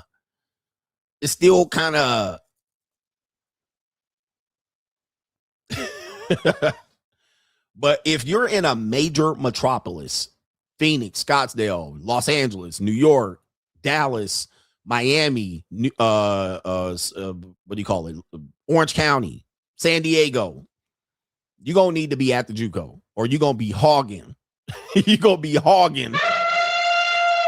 You're going to be dealing with dusty leftovers, dust bunnies, slump busters, booger wolves, cockeyed, knock-kneed, and you're going to think you're winning. You're going to think you're winning, and I'm going to look at you crazy like, nigga, what? Are you serious, bruh? You can't be serious.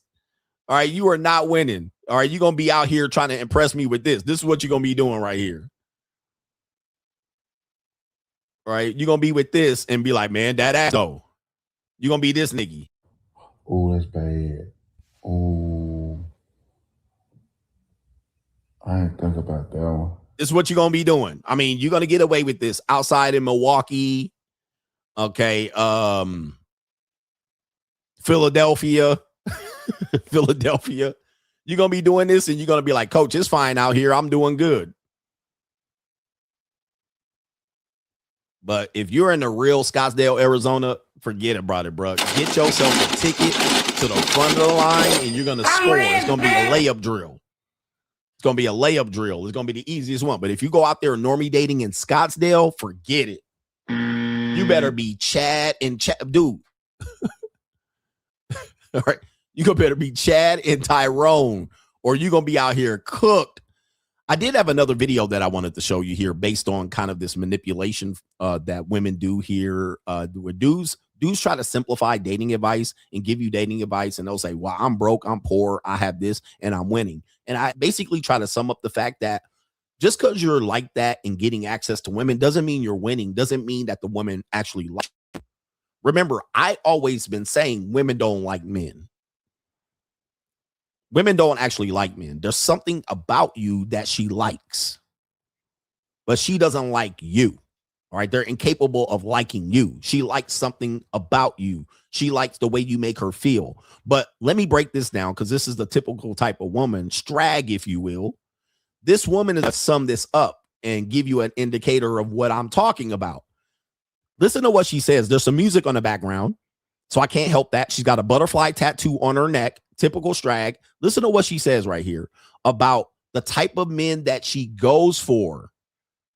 And you're gonna hear, and look at she got a firearm on the wall back here. All right, this woman crazy. Look at her living scenario. She got bags of shoes, boxes of shoes everywhere.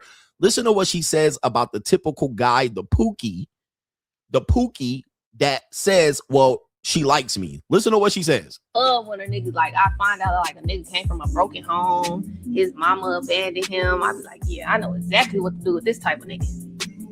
Man, when a nigga come from a good family, I'm like, oh, this bitch got support. Somehow I'm gonna have to move this nigga out of town and get everybody to turn against him so he can only depend on me. And listen to this. This is why I tell you, when you guys tell me broke guys get this and that, when I tell you that it's not because you're broke, it's not because you're likable. She sees you as easily manipulated. She sees you as you are the poster child of someone she can easily manipulate because you come from a broken home. You need her. You'll depend on her. You'll be available to her. Even though you might run the streets here and there, you're going to come back. It's not that she likes you. But a lot of guys' ego is going to get ruined there. She just sees you as easy manipulated. You're broke. You depend on her. You got 2 strikes, and the 3rd strike's going to send you to jail. You're back on child support. You need her. I'm going to play it again. Dudes get their egos wrapped up in women, and I'll be like, no, you need to really understand. She sees something she likes about you. It's not you. I'm going to play this again. Yeah, you'll be broke and she'll give you access to sex. Well, he got it because she was broke. Nah, that wasn't all. That wasn't all. That was something more than that. They're not that easy. They're a lot more complicated than you think. Let's play this again. Listen to what she says here. Love when a nigga, like, I find out like a nigga came from a broken home, his mama abandoned him. I be like, yeah, I know exactly what to do with this type of nigga. I know exactly what to do with this type of nigga. Now, this is why, again, the good guys, the bookworms, the Boyce Watkins don't win, because she says, okay, you're stable, you're disciplined, you're method, like you have a disciplined schedule, you work out this time, you do that, you're a 9 to 5, you come and go. You're not easily manipulated.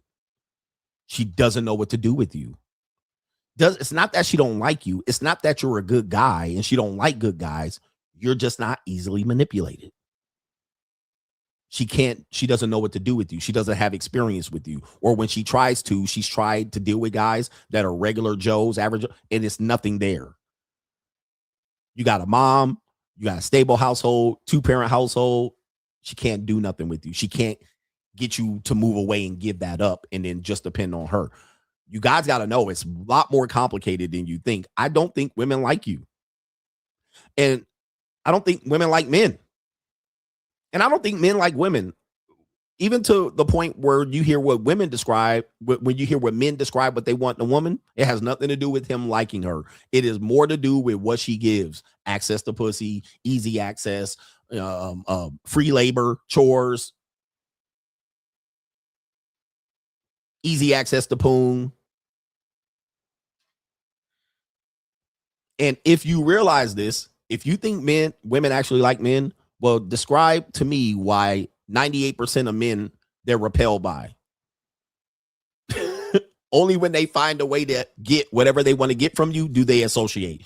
Dick, money, attention, being able to control. Then they'll be like, I like you. But they don't really like you. They like what you provide, how you make them feel. This is the undisputed truth. It doesn't matter. That's kind of how it works. Then she says, man, when a nigga come from a good family, I'm like, oh, this bitch got support. Wow. Whew. She's saying the quiet part out loud. When a nigga come from a good family, she like, nah, he got support.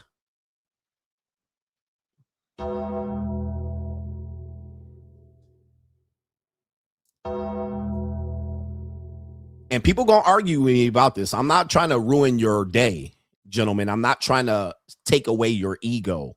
I'm not trying to, because men live through women. Men live through women. But if you think all women ain't doing this, you're crazy. She just telling you. Just like you think I'm crazy because I say it, doesn't mean I'm lying. Doesn't mean I'm the only one thinking it. You're thinking it too. Just because you think she's crazy because she's saying it, doesn't mean she's lying and it's only her.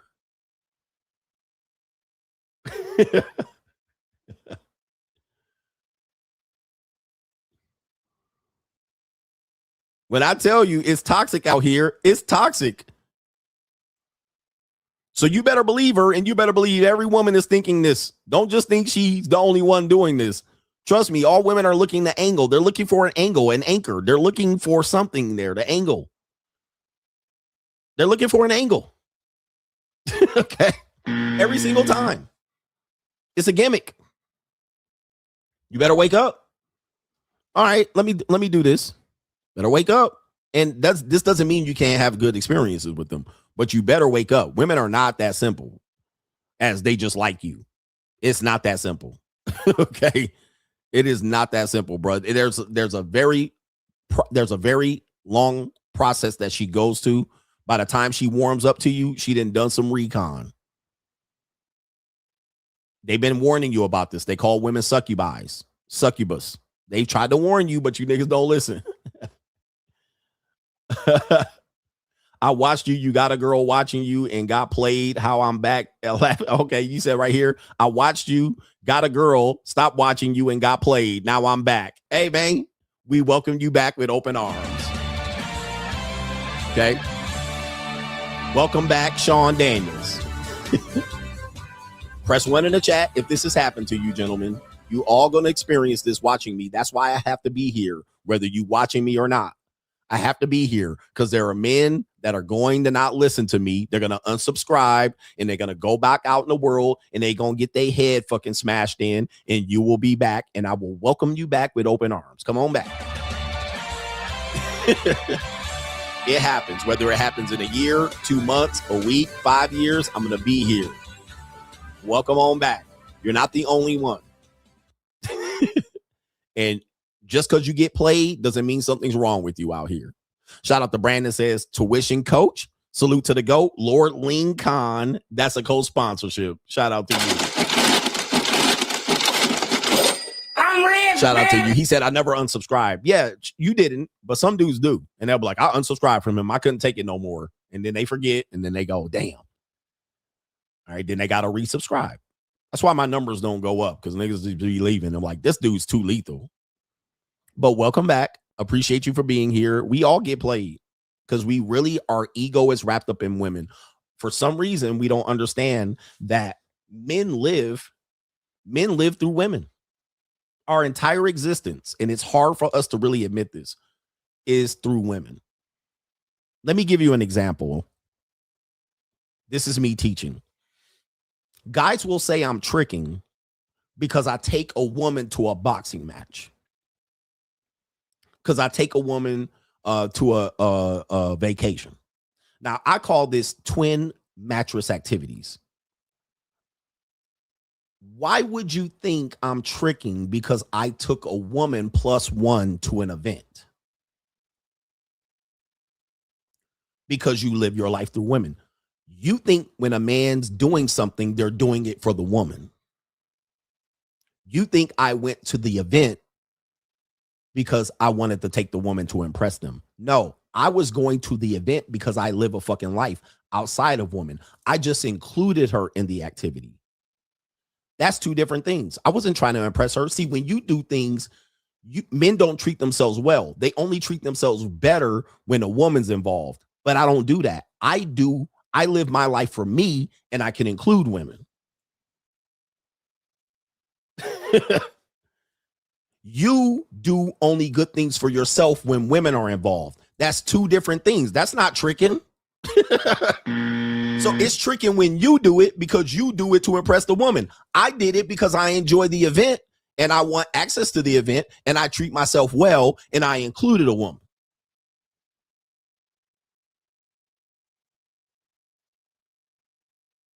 That's two different things. That's not tricking.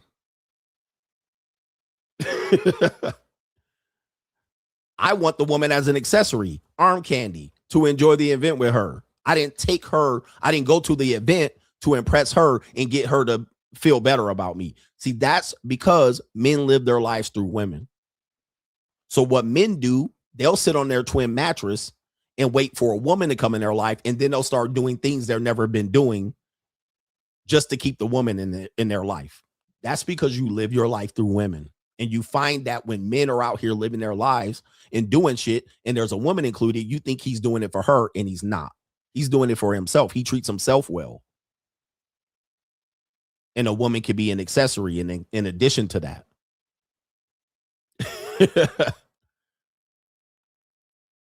That is the difference between how men who live their life through women see life versus men who are free agents and live life and use and keep women around and use them as a +1. But they see everything the dude's doing as he's doing it for the woman. It's not true. It's not true in my case. So it's not tricking. It's tricking if I do it for her. And she uses me for that. Oh, she used you. No, she didn't. I was going to the boxing match anyway. I mostly buy 2 tickets to any event. I've been doing it all my life because I have kids. I have 2 tickets to the football game. So when you see me with a woman at a football game, I had 2 tickets anyway. Okay. So either my mother went, my son went, a friend went, or a woman went. I'm always going to have 2 tickets. So sometimes you see me record it and you see me with my son. Sometimes you might see me with my mom. Sometimes you might see me with a woman. You're more likely to see me post the video when I'm with a woman, but I had 2 tickets anyway. This is twin mattress activities. This is the mindset of men because they see everything you do as you're doing it for the woman, but you don't treat yourself well. Men, start treating yourself well, and you will find that women want to be in your company. You can invite her. Hey, my mom doesn't want to go. My son doesn't want to go. They're both out of town. My son's in college. I got an extra ticket. You want to go? And she just lucked up and got a ticket. And then she gonna luck up and I'm gonna penetrate her that night. But the way I got there is I started going to these events by myself. So I'm accustomed to going by myself. So even sometimes I have a ticket, I sell the other ticket and I go by myself. That's fine too. That's totally fine. But guys, you guys got to start treating yourself better and learning how to treat yourself well and go to these events and enjoy your fucking life. And you will find that women will have no problem going to the event with you and hiking up their fucking skirt. All right. At the end of the day. Sometimes you might take your girlfriend or your wife. It's not a big deal. But dudes will call shit tricking and you literally just enjoying life because they're sitting on their twin mattress trying to win. Too much knowledge and information here, but we do have to get closer to enjoying the end of the show. So I present to you the main event. Do me a favor, hit the like button. The world only moves for those who take control and force it to respect them. If you're not building, you're declining. If you're not growing, you're shrinking. If you're not winning, you're losing. Every man has 2 choices. Be the hunter or be the hunted. Be the man who writes the checks or the one who waits for payday. Success is not given, it's taken. Wealth is not stumbled upon, it's built brick by brick, with discipline and vision. The time for waiting is over. The time for hoping is gone. Now is the time to move, to build, to dominate. A man without money is a man without options. He settles for scraps instead of commanding the feast. The weak begin, the strong take, the poor complain, the rich strategize. The ones who hesitate get left behind. The ones who act become legends.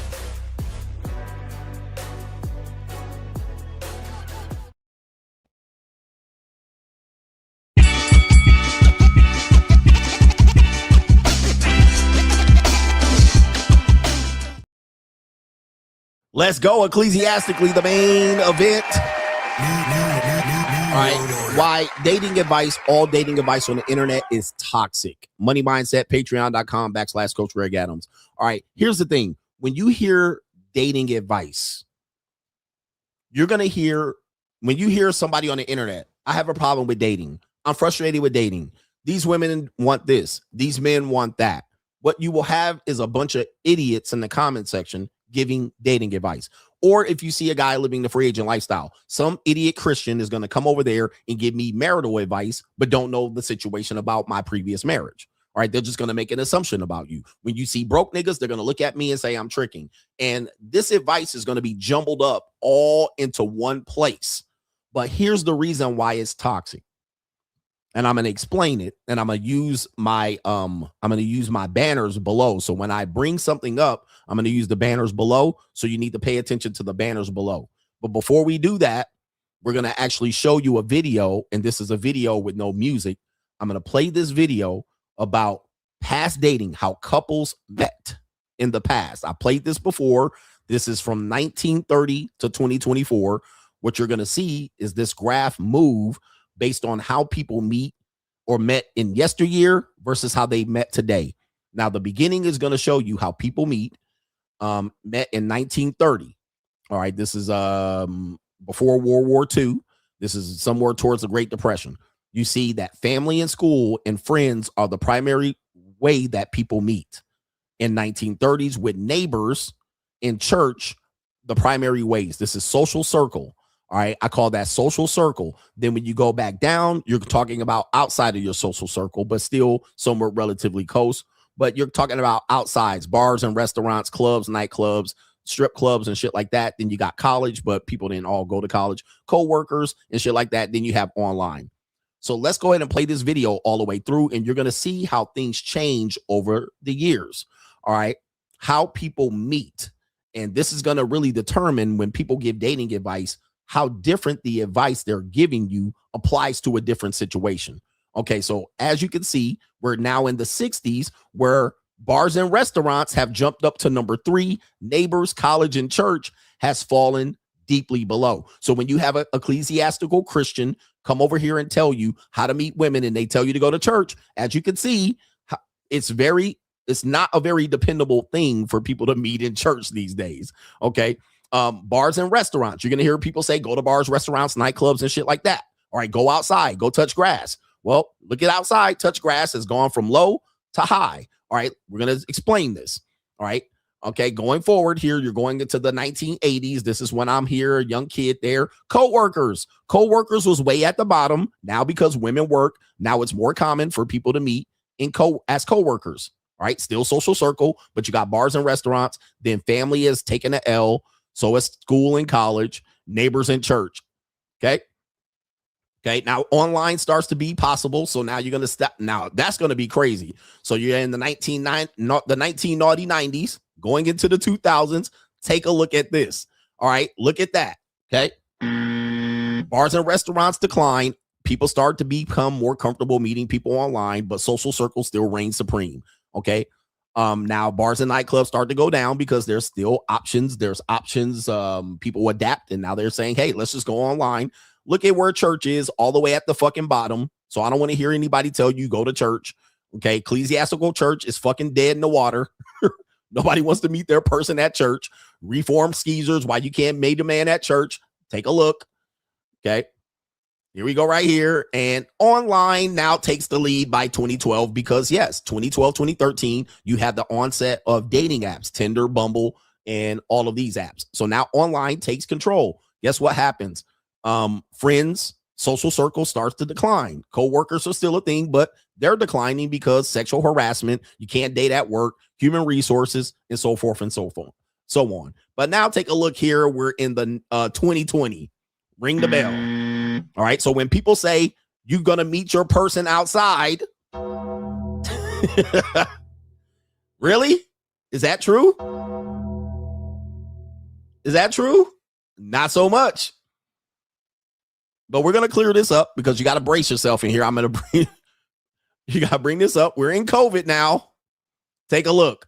All right. COVID, post-COVID, during COVID. Online takes the lead, social circle, and look at these. We got 1%, 2%, college, church, destroyed, school, neighbors. We don't want to fuck our neighbors, but there's something else going on here that I'm going to clear up, all right, because this needs to be clear as to what we're talking about here, because it just says how people meet, okay, but it's pretty much cooked here. Look at that. All right, there it is, 2024, 60% online. Okay, so when people say touch grass, go outside, well, it doesn't seem like people kind of really are doing that. All right, they're not really doing that to an extent that people can say, well, just go outside. All right, so we're going to wrap this up because we have to understand that when people tell you dating advice online, just go outside. That's not what people are doing. All right, that's not how it's working. People are really comfortable meeting people online. Now, why is dating advice toxic on the internet? Let's listen to this, and then we'll look at the comment section, and then we'll break this down. We have Chris, let's see his name. Chris Will, I believe his name is Chris Wilson or Chris Wilcox, pause. He has a podcast. He has this link right here, and she's going to talk about this, about why Gen Z in particularly are not getting laid.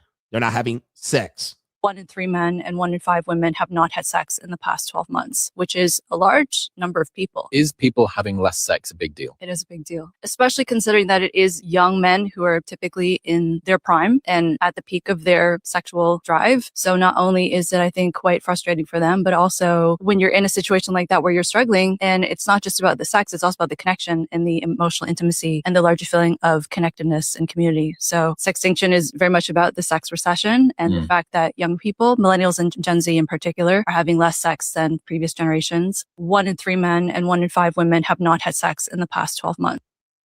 All right, so we got this one. We hear this quite a bit, but it's hard to really qualify it. But 1 in 3 men and 1 in 5 women have not had sex in the last 12 months. Okay, now, because dating advice is toxic, we're going to look at the comment section and we're going to show you why dating advice is toxic. Okay. Look at the comment section based on what she said. Now, I have a different interpretation of what she said, and I'm going to tell you what I think she meant. But let's see. Let's go right to the comment section. It says right here, when we start off with bullshit, it says right here, lust and hookup culture are immoral. Quit accepting the immorality of this world and seek God. See, this is what I'm talking about. This is the toxic bullshit that I'm talking about. And then look at the ratio. You have people agree. But I find this to be problematic because people don't actually understand what she meant. I understood what she meant, but he went right to immorality. He went right to church and the Sky Daddy and God and the zombie Jesus. He went there. That's toxic because I'm going to tell you why that's toxic. She said nothing about hookup culture.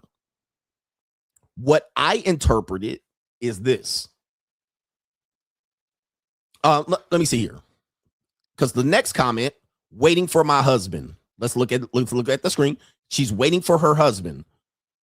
So she went to somewhat virgin. I'm waiting for God to deliver my husband. Now we know she's not a virgin. We know she's not a virgin. But now she's probably on a, what do you call it? She's celibate. She'll celibate, I'll buy a bit. So she's doing celibacy or possibly what do you call it? Abstinence. Because you got the next comment, toxic. Why is this a big deal? Abstinence isn't terrible. It's actually great to learn that control over your sex drive instead of being a sex slave to it. This is what I'm talking about, the toxic bullshit. Now watch this. I want you to watch this. When you look at, especially when you look at the church giving you dating advice like that, here's the problem. And I see this statistically, you can look. Today, we have more single people. There's a stat that tells us in 1980, 80% of people were married. Something like that. But that today in 2026, people are less married. People do not push marriage. I am not anti-marriage. I'm anti-divorce. I think people should get married when they have children and certainly when they have sex. But that doesn't mean I'm going to follow that today because I'm older and I'm not married anymore. But I wish and hope that you would do this. When people use that argument, it's toxic because what I heard her say are because people are less married, they're not having sex. Part of the reason young people, millennials and Gen Z aren't having sex is because they're not married. In the past, by 24, you would have been married and fucking. But because people are single, they're not fucking. So you're not encouraging people to do hookup culture. What she probably was encouraging people to do was get married and have sex. But people jump right into the toxicity and went right to hookup culture is immoral. No, why don't young people get married and fuck like they used to? See, that's what I got from it. But people jump right into defense mode and jump right into you're promoting immorality. No, younger people used to be married and fuck. But now they're not. So guess what? Instead of hooking up, they're staying celibate. You're not supposed to be, let me show you this. You're not supposed to be 30-year-old waiting for your husband and being a virgin. Okay? I'm going to say this again. You're not supposed to be a 30-year-old motherfucking virgin. Anybody telling you you can be celibate and 30 waiting for your husband is cuckoo for fucking Cocoa Puffs. Let's just draw back ecclesiastically and look at the Virgin Mary. They called her a virgin. We don't know if it has anything to do with sex, but she was a virgin, but she was 14. Listen to me. She wasn't 30 waiting for motherfucking somebody to impregnate her. She was 14. Nobody's supposed to be waiting for their husband at 30 to have sex and not hooking up. But you guys push that agenda. You guys push hookup culture. Now we're supposed to have people being celibate and abstinence at 30. You weren't supposed to. You're supposed to be fruitful and multiplying and married. But since you guys aren't doing it, I can't force you to do it. Now you bitch ass niggas are out here trying to be celibate, abstinence, waiting for your husband older than a motherfucker. All right, not even in the Bible were people 30-year-old virgins. So instead of us flipping straight to defense mode and trying to make somebody immoral and penalize somebody, why don't we think of it pragmatically? If young people are not having sex, it's because they're not married. Should they be married? Yes. So she wasn't promoting immorality. What she was saying was more people in the past were having sex than today because less people are being married. It's that simple. Why just jump into judgment and toxicity? That's what I got from it. But the internet is full of toxic people. Judgment, toxic, hypocrites, and so forth and so on. I got from it that young people are not being married as much as they would, and that's why they're not fucking getting laid. Okay. That's why dating advice on the internet is toxic, because you have these people who want to use immorality and judge people and shame people instead of working with people and trying to fix the problem. She's addressing a problem. She's not creating the problem. She's not pushing immorality. She might say, well, it'll be better if people were married and having sex. You could have got that from her video. Instead, you went to toxicity. And these Christians are the number one hypocrites. They, instead of working with people, they come out here and judge, and then they try to shame people and tell people they're going to hell and going to die. Instead of going, oh, let me read between the lines here. Let me just actually take empirical data and look at it and say the Virgin Mary was a virgin. We literally called her a virgin because she was 14-year-old virgin, not a 30-year-old fucking virgin. She wasn't celibate. She didn't have a born again pussy. She was 14 and a virgin. And we celebrated that. We don't celebrate 30-year-old fucking virgins. All right. You ain't supposed to be 30-year-old and a virgin waiting on your husband. We don't celebrate 30-year-old fucking virgins. That don't even make no damn sense to me. So I can be just as toxic back. Who's a 30-year-old fucking virgin waiting to get married? You crazy as cat shit. But that's just me. But now I'm the bad guy. Right? Now I'm the fucking bad guy. And then Mary had a whole sugar daddy, but I'm supposed to be the bad guy. Joseph was a stepdaddy with a sky ghost daddy father, nigga, but I'm the goddamn toxic one. All right, but when I say it and I tell you the truth, Mary was a teenage pregnancy that was a virgin, and we celebrated it. She had a sky ghost baby, and Joseph with an 80-year-old sugar daddy, stepdaddy ass nigga. All right, but I don't judge, but don't judge me. Don't judge me because I'm doing what Joseph did out here. I'm taking care of these single mothers one goddamn arrangement at a time.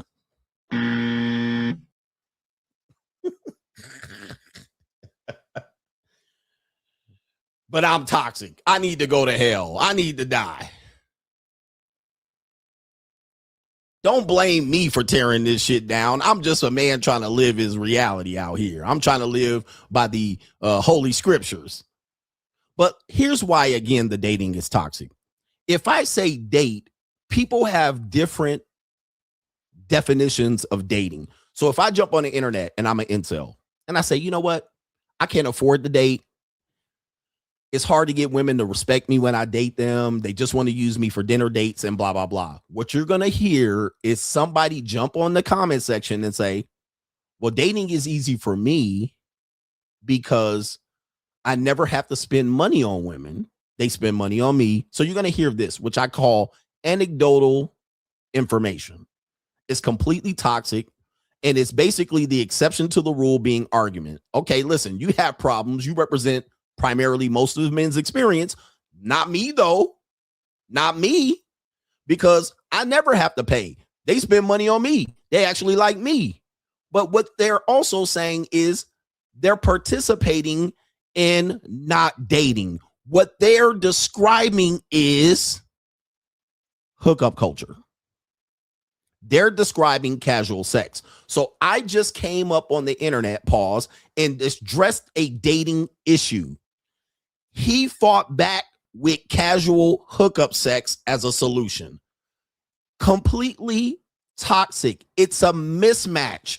We're not talking about the same thing. And it's very clear. But he doesn't see it. And then you will have the majority of people jump in there. I don't have a problem. because when I hook up with 50 women, and the guy wasn't talking about hooking up with 50 women. He was talking about dating.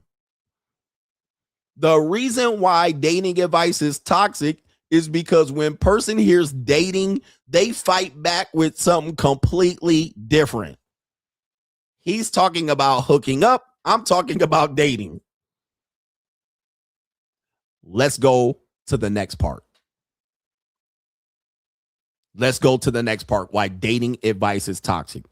Woman jumps up on the internet and says, well, these men need to pay for this. These men need to have this amount of money. These men need to do this. Then you'll have the comment section of the birds chipping in. Yeah, girl, blah, blah, blah, blah, blah, blah. And they will talk about why men don't do this and why they don't pay for that. He need to pay for this. He need to pay for that. They will call that dating, but that's escorting. You're talking about being an escort. I wouldn't say prostitution. You're talking about being an escort. You want to be treated like an escort. Let's get clear on what you're trying to accomplish. Instead of calling it dating, just say, I'm an escort.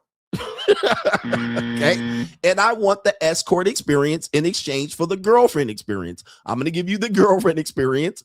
You're going to treat me like an escort. And at that particular point, then I'm going to get what I want. You're going to get what you want. When people, this is the toxic environment of dating advice on the internet, because when one person describes one thing, which is dating, another person will come in and describe escorting. While another person is talking about casual sex hookup.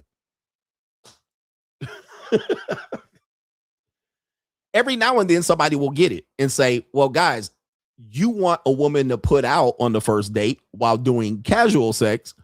Why don't you just hire an escort? And then I will say, ding, ding, ding. Now we're talking about the same thing. Now we're on the same page. Where's my Price is Right? Okay. Now we're talking about the same thing. We've now had an agreement. I can agree with that. You're talking about with a woman liking you. He's talking about hooking up for free. And then he's talking about the frustration of hooking up for free, why women won't put out. This woman finally says, well, if that's what you want, hire an escort. And I say, yes. Now we somehow come back to the middle ground. We have now determined how people accomplish this to that. Now we're talking the same thing. But what we have is three people. One person's talking about dating, one person's talking about hooking up, and the other one's talking about being an escort. That's why it's toxic. Then what'll happen is if one person says, well, I'd rather just have an escort, then the hookup guy finds that problematic. Don't do that. That messes up my game. The escort will call the guy that wants to pay a trick as a pejorative, but she was just on the screen saying she wants a man to treat her like an escort. Then the church person will jump up there and say, you're immoral, you're promoting degeneracy, but won't talk about the hookup culture. He'll admit that he participated in hookup culture before he became a Christian.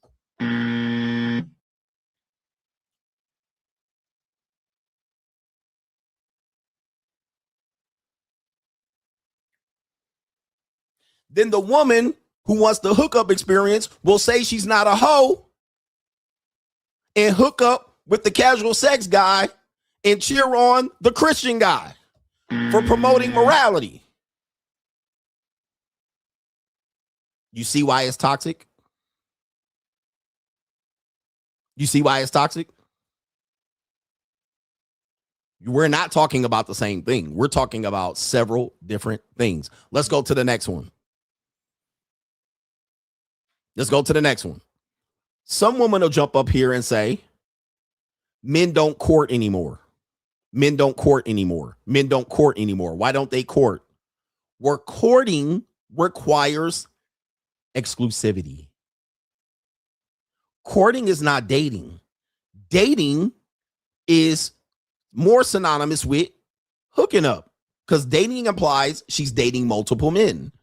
He's dating multiple women. So a woman like the previous woman who said, I went on 13 dates this month and ended up with no male suitors. But then she will say men don't court anymore. The problem is she wants men. She's being treated like an escort in dating, but she wants men to court, but she's not exclusive to any man.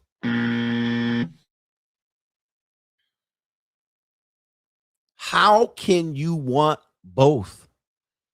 You cannot require courting and date 13 men, 13 strangers, and let 13 men enter your body or potentially have access per month to 13 men and expect men to court you after the fact, because courting is an exclusive activity or somewhat near exclusive, because it requires that woman to expose herself to the public, meaning her pastor, her friend circle. Let's go back to the graph because I'm trying to complete the circle here. Courting requires not strangers, but to meet people in a social circle. You're courted in a social circle, not by strangers. This ain't Cinderella, motherfucker. You're courted by picking men from this group, 1 through 4. These are the men who court you. Family, school, friends, neighbors, church. You don't get courted from niggas online at bars and restaurants. Why? Because there's a reputation both people are upholding that they're playing the game fair. That way that we cannot ruin our relationships with our friends, family, schools, and neighbors by fucking over the next person and lying and manipulating them in dating. But when you're courting, you got to be straight up real, because you represent not only yourself, you represent the school, community, church, friends, family, and so forth and so on. Courting is a private activity that becomes public. Dating and fucking and hooking up is private. That stays private. When people start saying what dating should be, they then jump to where it should be, or it should be courting, but they want it to be not public. You cannot have that. It's impossible. Why dating advice is toxic is because we're all talking about different things, but you're putting it under the umbrella of dating. You can't do that. If you want to do a certain thing, if you want to be an escort, be a fucking escort. If you want to be a trick, be a trick. If you want to have casual sex and hook up casually. But don't come over to me and say, this is how I'm going to solve my dating problem, because that doesn't solve it. Don't come over here and tell me if I just pay for dates and expect nothing in return. That doesn't solve the dating problem. Let's go further. Intentional dating. People are going to say, I date intentionally or I won't date. Sounds good. But you're intentionally dating strangers, not from your social circle. Your fucking life is so fucked up at 30, you're a repackaged virgin, that you have no more close friends, associates in your social circle. So you need to date strangers intentionally, or it's a waste of time. That's more centered towards delusion. That's delusion. That's as crazy as this fucking graph right here. That's delusion. Because what you're telling me is you done fucked up your social circle so much that you can't find nobody, that you're depending on strangers to be honest from the beginning, to not want to hook up, to not want to trick or escort, to not want casual sex. You want them to come in here and be on one accord, under one, what do you call it? You want them to be equally yoked, politically aligned.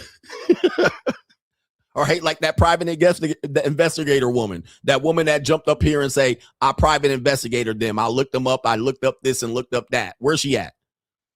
This type of woman right here wants to intentional date with strangers.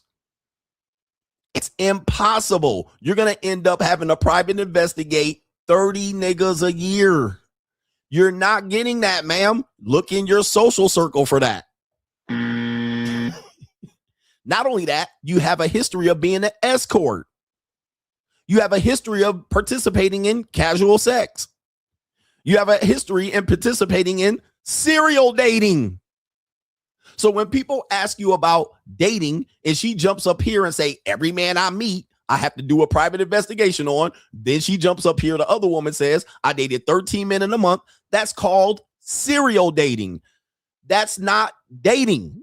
You're dating multiple men doing God knows what. Escorting sometimes, casual sex sometimes, courting sometimes, intentional date. You're not going to win this game. You're going to lose. Then you want to say dating is fucked up.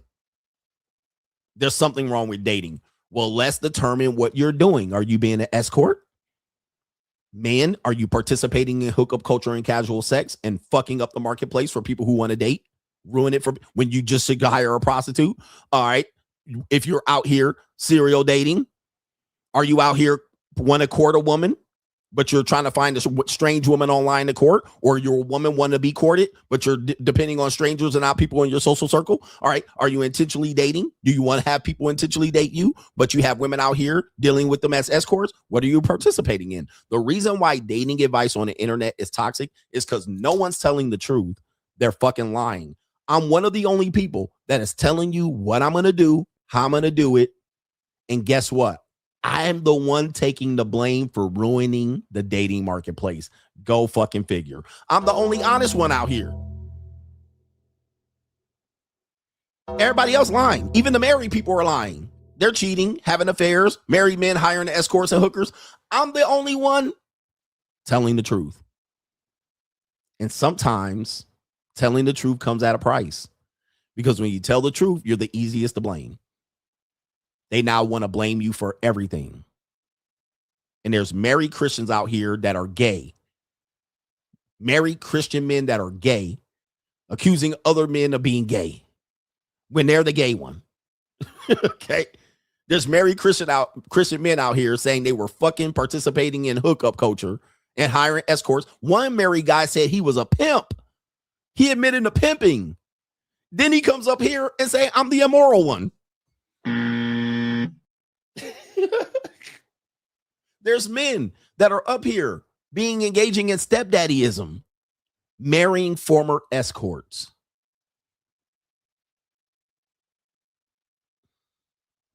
Marrying women that participated fully in hookup culture, repackaged virgins. And then saying, I'm the immoral one.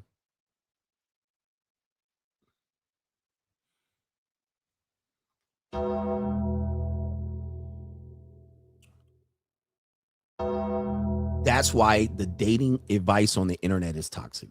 That is my synopsis. Thank you for listening. I know it was a hard listen, but I'm the only one that's going to make fucking sense here. You have my whole story. You heard it. I was married, divorced. Now I casually dated. I hooked up. I casually dated before that.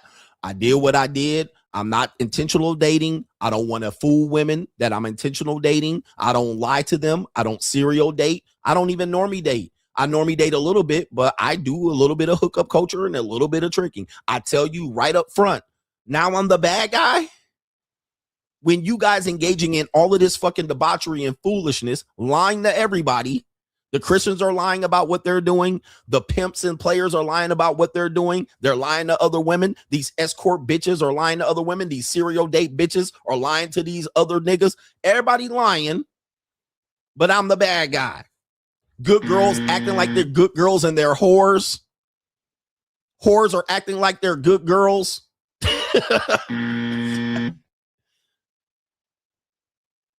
But I'm the bad guy.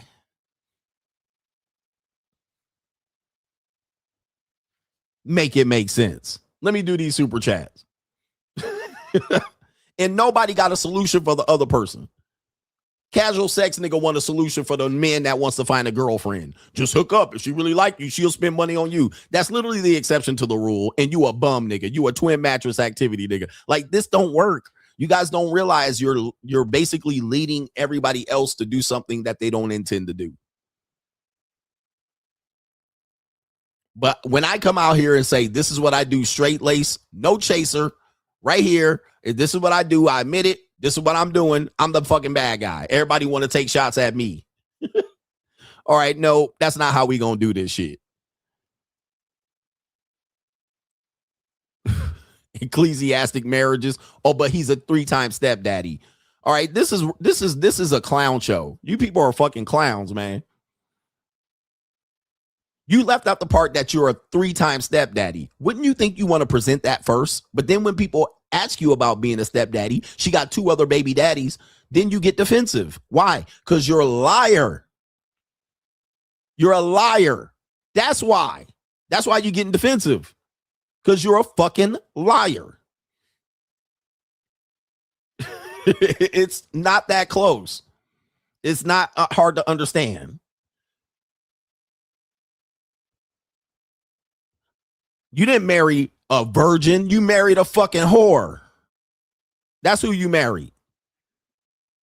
Well, she really wasn't promiscuous just because she had 2 kids out of wedlock. Oh, by the way, you had a kid out of wedlock too. That's odd. But I'm participating in debauchery and degeneracy. That's fucking odd, bro. Not only that, you cheated on your previous wife with the wife you married. That's odd as fuck. That I'm the bad guy. That's crazy. That is insanity. This is why dating is toxic on the internet. This is why dating is fucking insane. How in the hell am I the bad guy?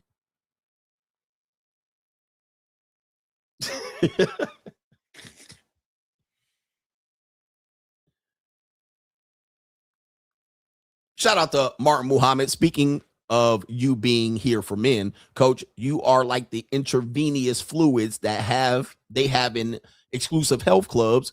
You can get injected with peptides, biotin, and B12 before and after your workout. The free agent lifestyle can benefit any man at any stage, dating, married, or not. 100%. Okay. What I'm telling you is the truth. I'm going to help you out, at least temporarily. But what I'm not going to do is make you out here to be a liar. Shout out to Eric Scott Sermon. Shout out to you. Thank you for your support again. You didn't say anything. Shout out to Hustle Every Day. Says, if I paid for a good time, it's not tricking. Free agent lifestyle for life, especially if you got it. The very idea of tricking is that you got tricked. Okay. You got tricked. You thought the girl actually liked you. I don't have that problem. The girl took your money and ran. The girl stole something from you. Okay. The girl, you paid her and you didn't get a service. That's tricking. Or you paid directly for something and you got directly that. That would be the idea. But when dudes come out here with this blatant lies out here to get you to feel like they're doing it better, there are guys out here that are pimps and participate in casual hookup sex that will be mad at me for doing what I'm doing, having a good time with a woman. I'm like, that's literally what you're doing. But I'm making it harder for you to do it when I do it. That's what you're mad at. Like, it's weird. People are absolutely insane. And he says, yeah, but you're the bad guy. I'm the bad guy. I'm a free agent. And I'm the poster child. I'm the blame for the society's ills. And then there's the idea that she really don't like you. She just like your money. Are you talking about a wife? Because wives only like their husbands for money too. Try not to pay rent for the next 3 months and see if your wife likes you. All right. See if your wife likes you. Your wife probably wouldn't have married you if it wasn't for the fact that you were going to pay 50, 60, 70, 80, 90% of the bills. So I wasn't confused about the relationship. I know she didn't really like me, or she liked me for an hour. She liked me for a day. She liked me for a weekend. She might like me after the fact. But how do you know she don't like me? Okay. But you don't get liked real fast if indeed your wife is with you and you stop paying rent or half of the mortgage or full mortgage. She's going to not like you really quickly. And I guarantee you won't try it. Try to sit at home, take 2 weeks off of your job and don't tell your wife, and just sit at home and tell your wife you got laid off. And sit there eating Fruity Pebbles, playing PlayStation and Sega, watching football games, sitting in your boxer shorts, with your hand down your pants. Every day she walks by you, she gonna ask you, are you looking for another job? Nah, I think I'm gonna take this day. She gonna be like, what about what's gonna happen if you don't find another job in 2 weeks? I'll worry about that. I'll cross that bridge when I get to it. Let her walk by you for 2 fucking weeks. And then at the end of the day, after the end of the 2 weeks, say, I think I'm gonna take another 2 weeks off. Then at the end of that 2 weeks, tell her you're going to be late with the rent payment. See how far she stick around with your motherfucking ass. See how much she really likes you. Right. You going to find out she liked you for the money just as much as this young girl liked me for that money for that hour. She going to run like a motherfucker. She going to be Gotta gone. get my bag and run. She going to be getting her cheeks ecclesiastically clapped. All right. And you're going to be like, I thought she liked me. She don't like you no more, nigga. Gotta get my bag and run. She don't like you no more. Just like that. I thought she really liked me. I thought she was down for me. I thought she rocked with me. She ain't going to rock with you. Guarantee you by a month and a half, she going to be getting fucked real good by another nigga, and she gonna be praying for your exit. She gonna be planning for your exit. But don't ask me. Try it yourself. Don't doubt me. Try it yourself. So what did she really like you? No. The circumstances change real quick. Tony Gaskins, stop paying your mortgage and see if your wife likes you. You'll get divorced, and that 19-year-old marriage will be over in 2 months, 3 months tops. Right? So your wife don't like you neither. Don't get it twisted. Caitlin says if we kept sex within marriage like it was supposed to be, we would want and have monogamy. Women want to be free from men, control their narrative, but then complain when the top guys won't be monogamous. Dating and relationships are forever fucked. Yes.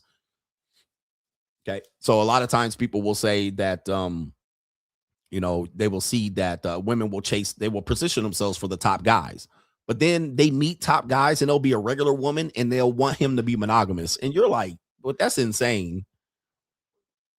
But then when the guy says, okay, since I'm the top guy and I provide this, I want these controlling mechanisms around you. And then she'll be like, I don't have to give you that. You're like, oh, wait a minute. I don't have any control over you. You get the serial date and do what you want and have your male best friends, but I'm supposed to be monogamous and provide for you. This is insanity. Again, that's escorting. Why don't I just get an escort? Because you want to be an escort with dating rules. You want to be an escort with marital rules. Like, no, you want to be an escort, but be like casual with it. Or no, you want to be escort with rules. So you want me restricted, but I don't have any control over you. And by the way, the idea of a woman wanting to be free, I say, I want women to be free. I don't want to control you. I don't want to keep tabs on you. Therefore, I'm not going to do that with a regular woman. Why do that? That's what sugar babies are for. Right? Sugar babies, that's their agreement. They want to be free. They want to date who they want. They want to come and go. Why would I force a regular woman to do that?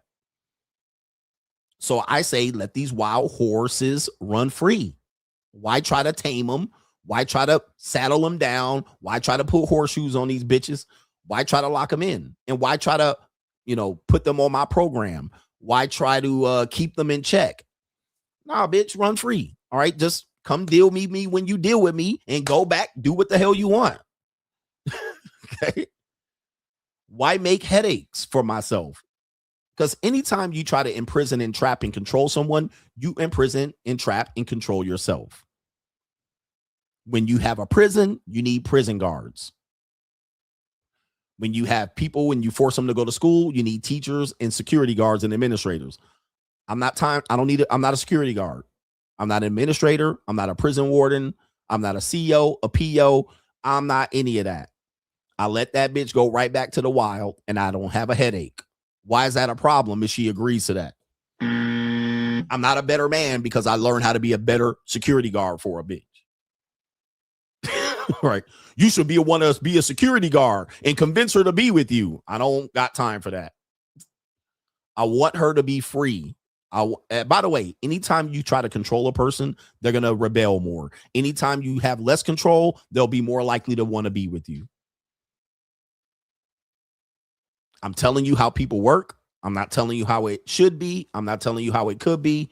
The more you try to control, especially women, including your daughters, including your wife, including your girlfriend, the more you try to control her, the more she's going to rebel. The more likely you're laissez-faire and don't give a fuck, the more likely she'll try to impress you that she ain't out here doing wild shit. The more times that she will text you first and be all up in your motherfucking face.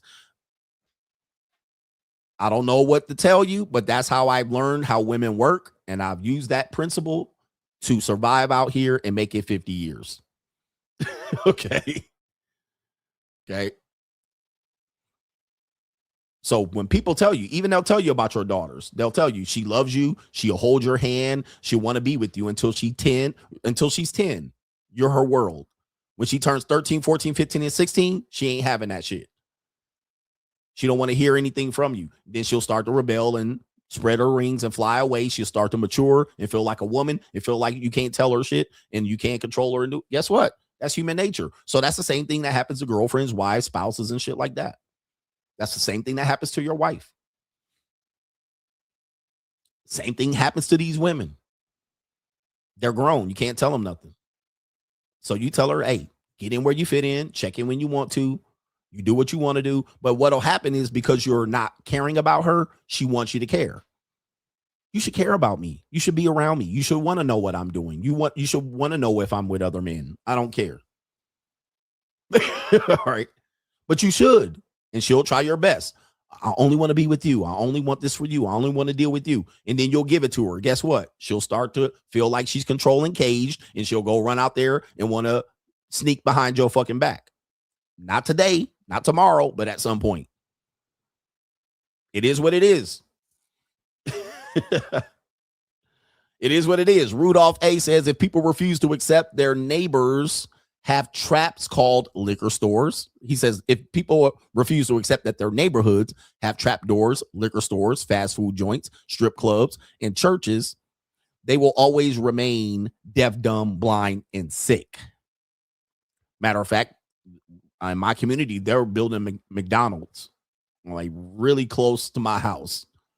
All right. And I'm like, damn, they about to literally, now that you say that, they about to have people fat, sick, deaf, dumb, and blind. And I'm like, damn, that McDonald's going to sell out. Because the McDonald's where I'm from in my neighborhood is far away. Like you got to drive to it. It's like 15 minutes. But they're building one like right outside my fucking door. I'm like, oh, hell no. Yep. But neighborhoods have all of these traps. All right. They got the trap. They got the fast food joints, the strip clubs, the churches, the store. These are traps. They're going to have you sick, deaf, dumb, and blind, and you're going to not realize it. They're going to have 7-Eleven on every corner. All right. And now all of a sudden, it's going to be hard for you to escape it because people are typically lazy. So I didn't prepare food today. Let me just go run to the McDonald's. It's right there. Oh, man. I'm like, God dang, they building one right outside here. Oh, that's fucked up. All right. When I found out that was going to be a McDonald's, I was like, we cooked. Shout out to Rudolph A for the co-sponsorship. Shout out to Caitlin for the co-sponsorship. You always supporting every single day. So shout out to you. And I think we got everybody. It's 12 o'clock, so I get the fuck up out of here. But join me over on Twitch tonight. We'll have a good time. And I'll check my blood pressure now. Actually, we do have some other people that we need to acknowledge before we go. Stay tuned. Stay tuned. We got Brandon. We got DJ says men live their lives through women should be an entire main event topic. It should be discussed more in depth. I'll do that. I'll do that tonight. Men live their lives through women. Shout out to JJ. Justin says, sorry, off topic. Just saw that singer-songwriter Sia agrees to pay $40K a month in child support. Got her. Gotcha, bitch. All right. Shout out to Sia. I don't even know who that is. All right. But shout out to her. Age of Machines just hit me. Women love Christian former player. Women love Christian former players because it gives them the hope that they can get to God after 304ing around for decades. Then they add the hubris of looking down at men that do what they do, and the men who want to get laid ecclesiastically is worthless. Like, how can you have a woman that used to be a 304 judge you for being out here messing with 304s? How can a man judge you for doing exactly what he admits to doing? He was a whore hopper. He was a slut maker. Then he's up here talking about you gonna die. Well, why you ain't dead? Why you not dead? Because you did the same thing. Like, these people are hypocrites. Then you got former hoes in this comment section promoting marriage. See, I don't do that, man. I really don't do this shit. I don't judge you for how you live. If you want to simp and trick, if you want to get married, I don't judge you. I just tell you what you're gonna get, what you're gonna deal with. But how are you gonna tell me you was a pimp and you pimp some hoes, but then don't want me to trick? That's an oxymoron. If you a pimp or you want to live by pimp principles, you will want niggas to trick. Wouldn't you? Tell me I'm not lying, bro. Wouldn't you want niggas to trick if you live in by pimp principles? Wouldn't you invite niggas to trick? Wouldn't you send your whole hoes, your roster of hoes after a trick? But then dudes will be up here mad. This ain't part of the game. This ain't P. It is P, because P's need tricks.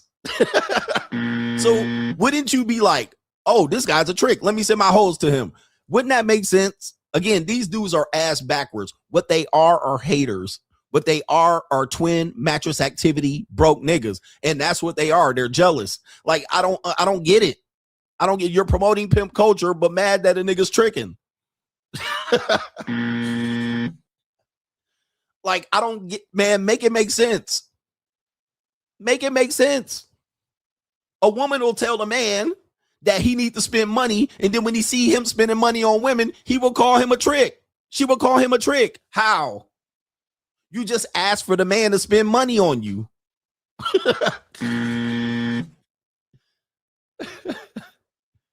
How, Sway? Sway, how? How? Makes sense. Ladies, how are you asking men to spend money, then see a man spending money on women, and then criticize him for it?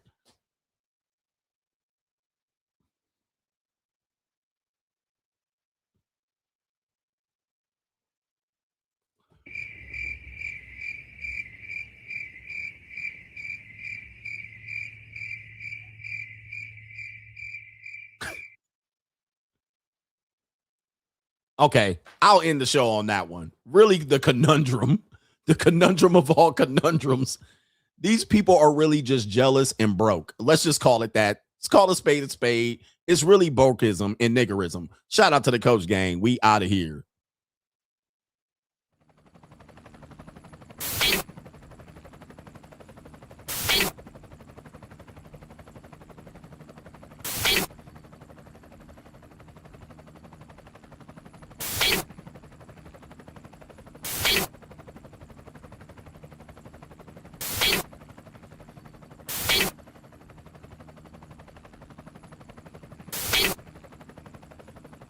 And you're in the Desert Storm bunker with Hollywood CGA.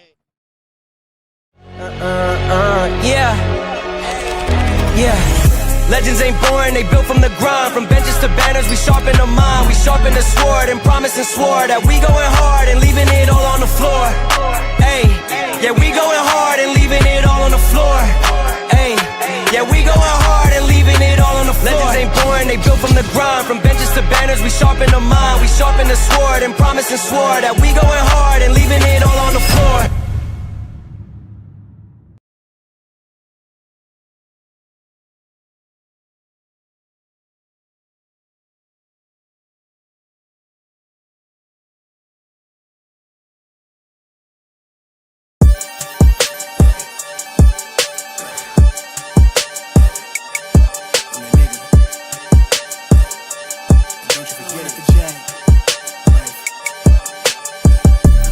Vibe blowing at the J, got the loud jumping at the pay. Everything I'm on slay. Everything I do is got the Benz jumping at the bay. Vibe blowing at my J, got the loud jumping at the pay. Everything I'm on slay. Everything I do is got the Benz jumping at the bay. Another milestone, look at that. Paper boy, I'm a paper route till I'm 6 down on my back. I'm an old soul like my dad. My old girl still a fan. And yo girl at the live show, so don't act like I ain't the man. I'm kicking my feet up, get frank like Aretha. I'm calm, but I'm teed up, just flip me a stack. The re-up just doubled up off of the muscle, I stuck to the task. They see me, I'm troubled, I'm bubbling up till it's stuck, and they want me to stay where I'm at. I'm good everywhere that I'm stepping, my presence is crucial. You know that this shit not no trend. On a big wave, I'm controlling the tide. Snake eyes when you rolling the dice. So with the stakes inside, I could never take another nigga advice. They can't reach the sky, I'm aiming up high. I just wanna know what it's like. Y'all know what it's like, I come from outside of this. Off the quicksand, I'm the big man, doing big things. Couple big change, up a state lines, doing stage dives on cam. It ain't no limit to my vision. Check the temp, I'm on fire with it. Got the bands jumping out the bag, Prosecco on ice. I'm nobody nice. Gonna run up a check, demand my respect. I'm doing the most, I never quit. They want me to quit. I'm good as it come, I'm good as it gets. Vibe blowing at the jack, got the loud jumping out the bag. Everything I'm on slap. Everything I do is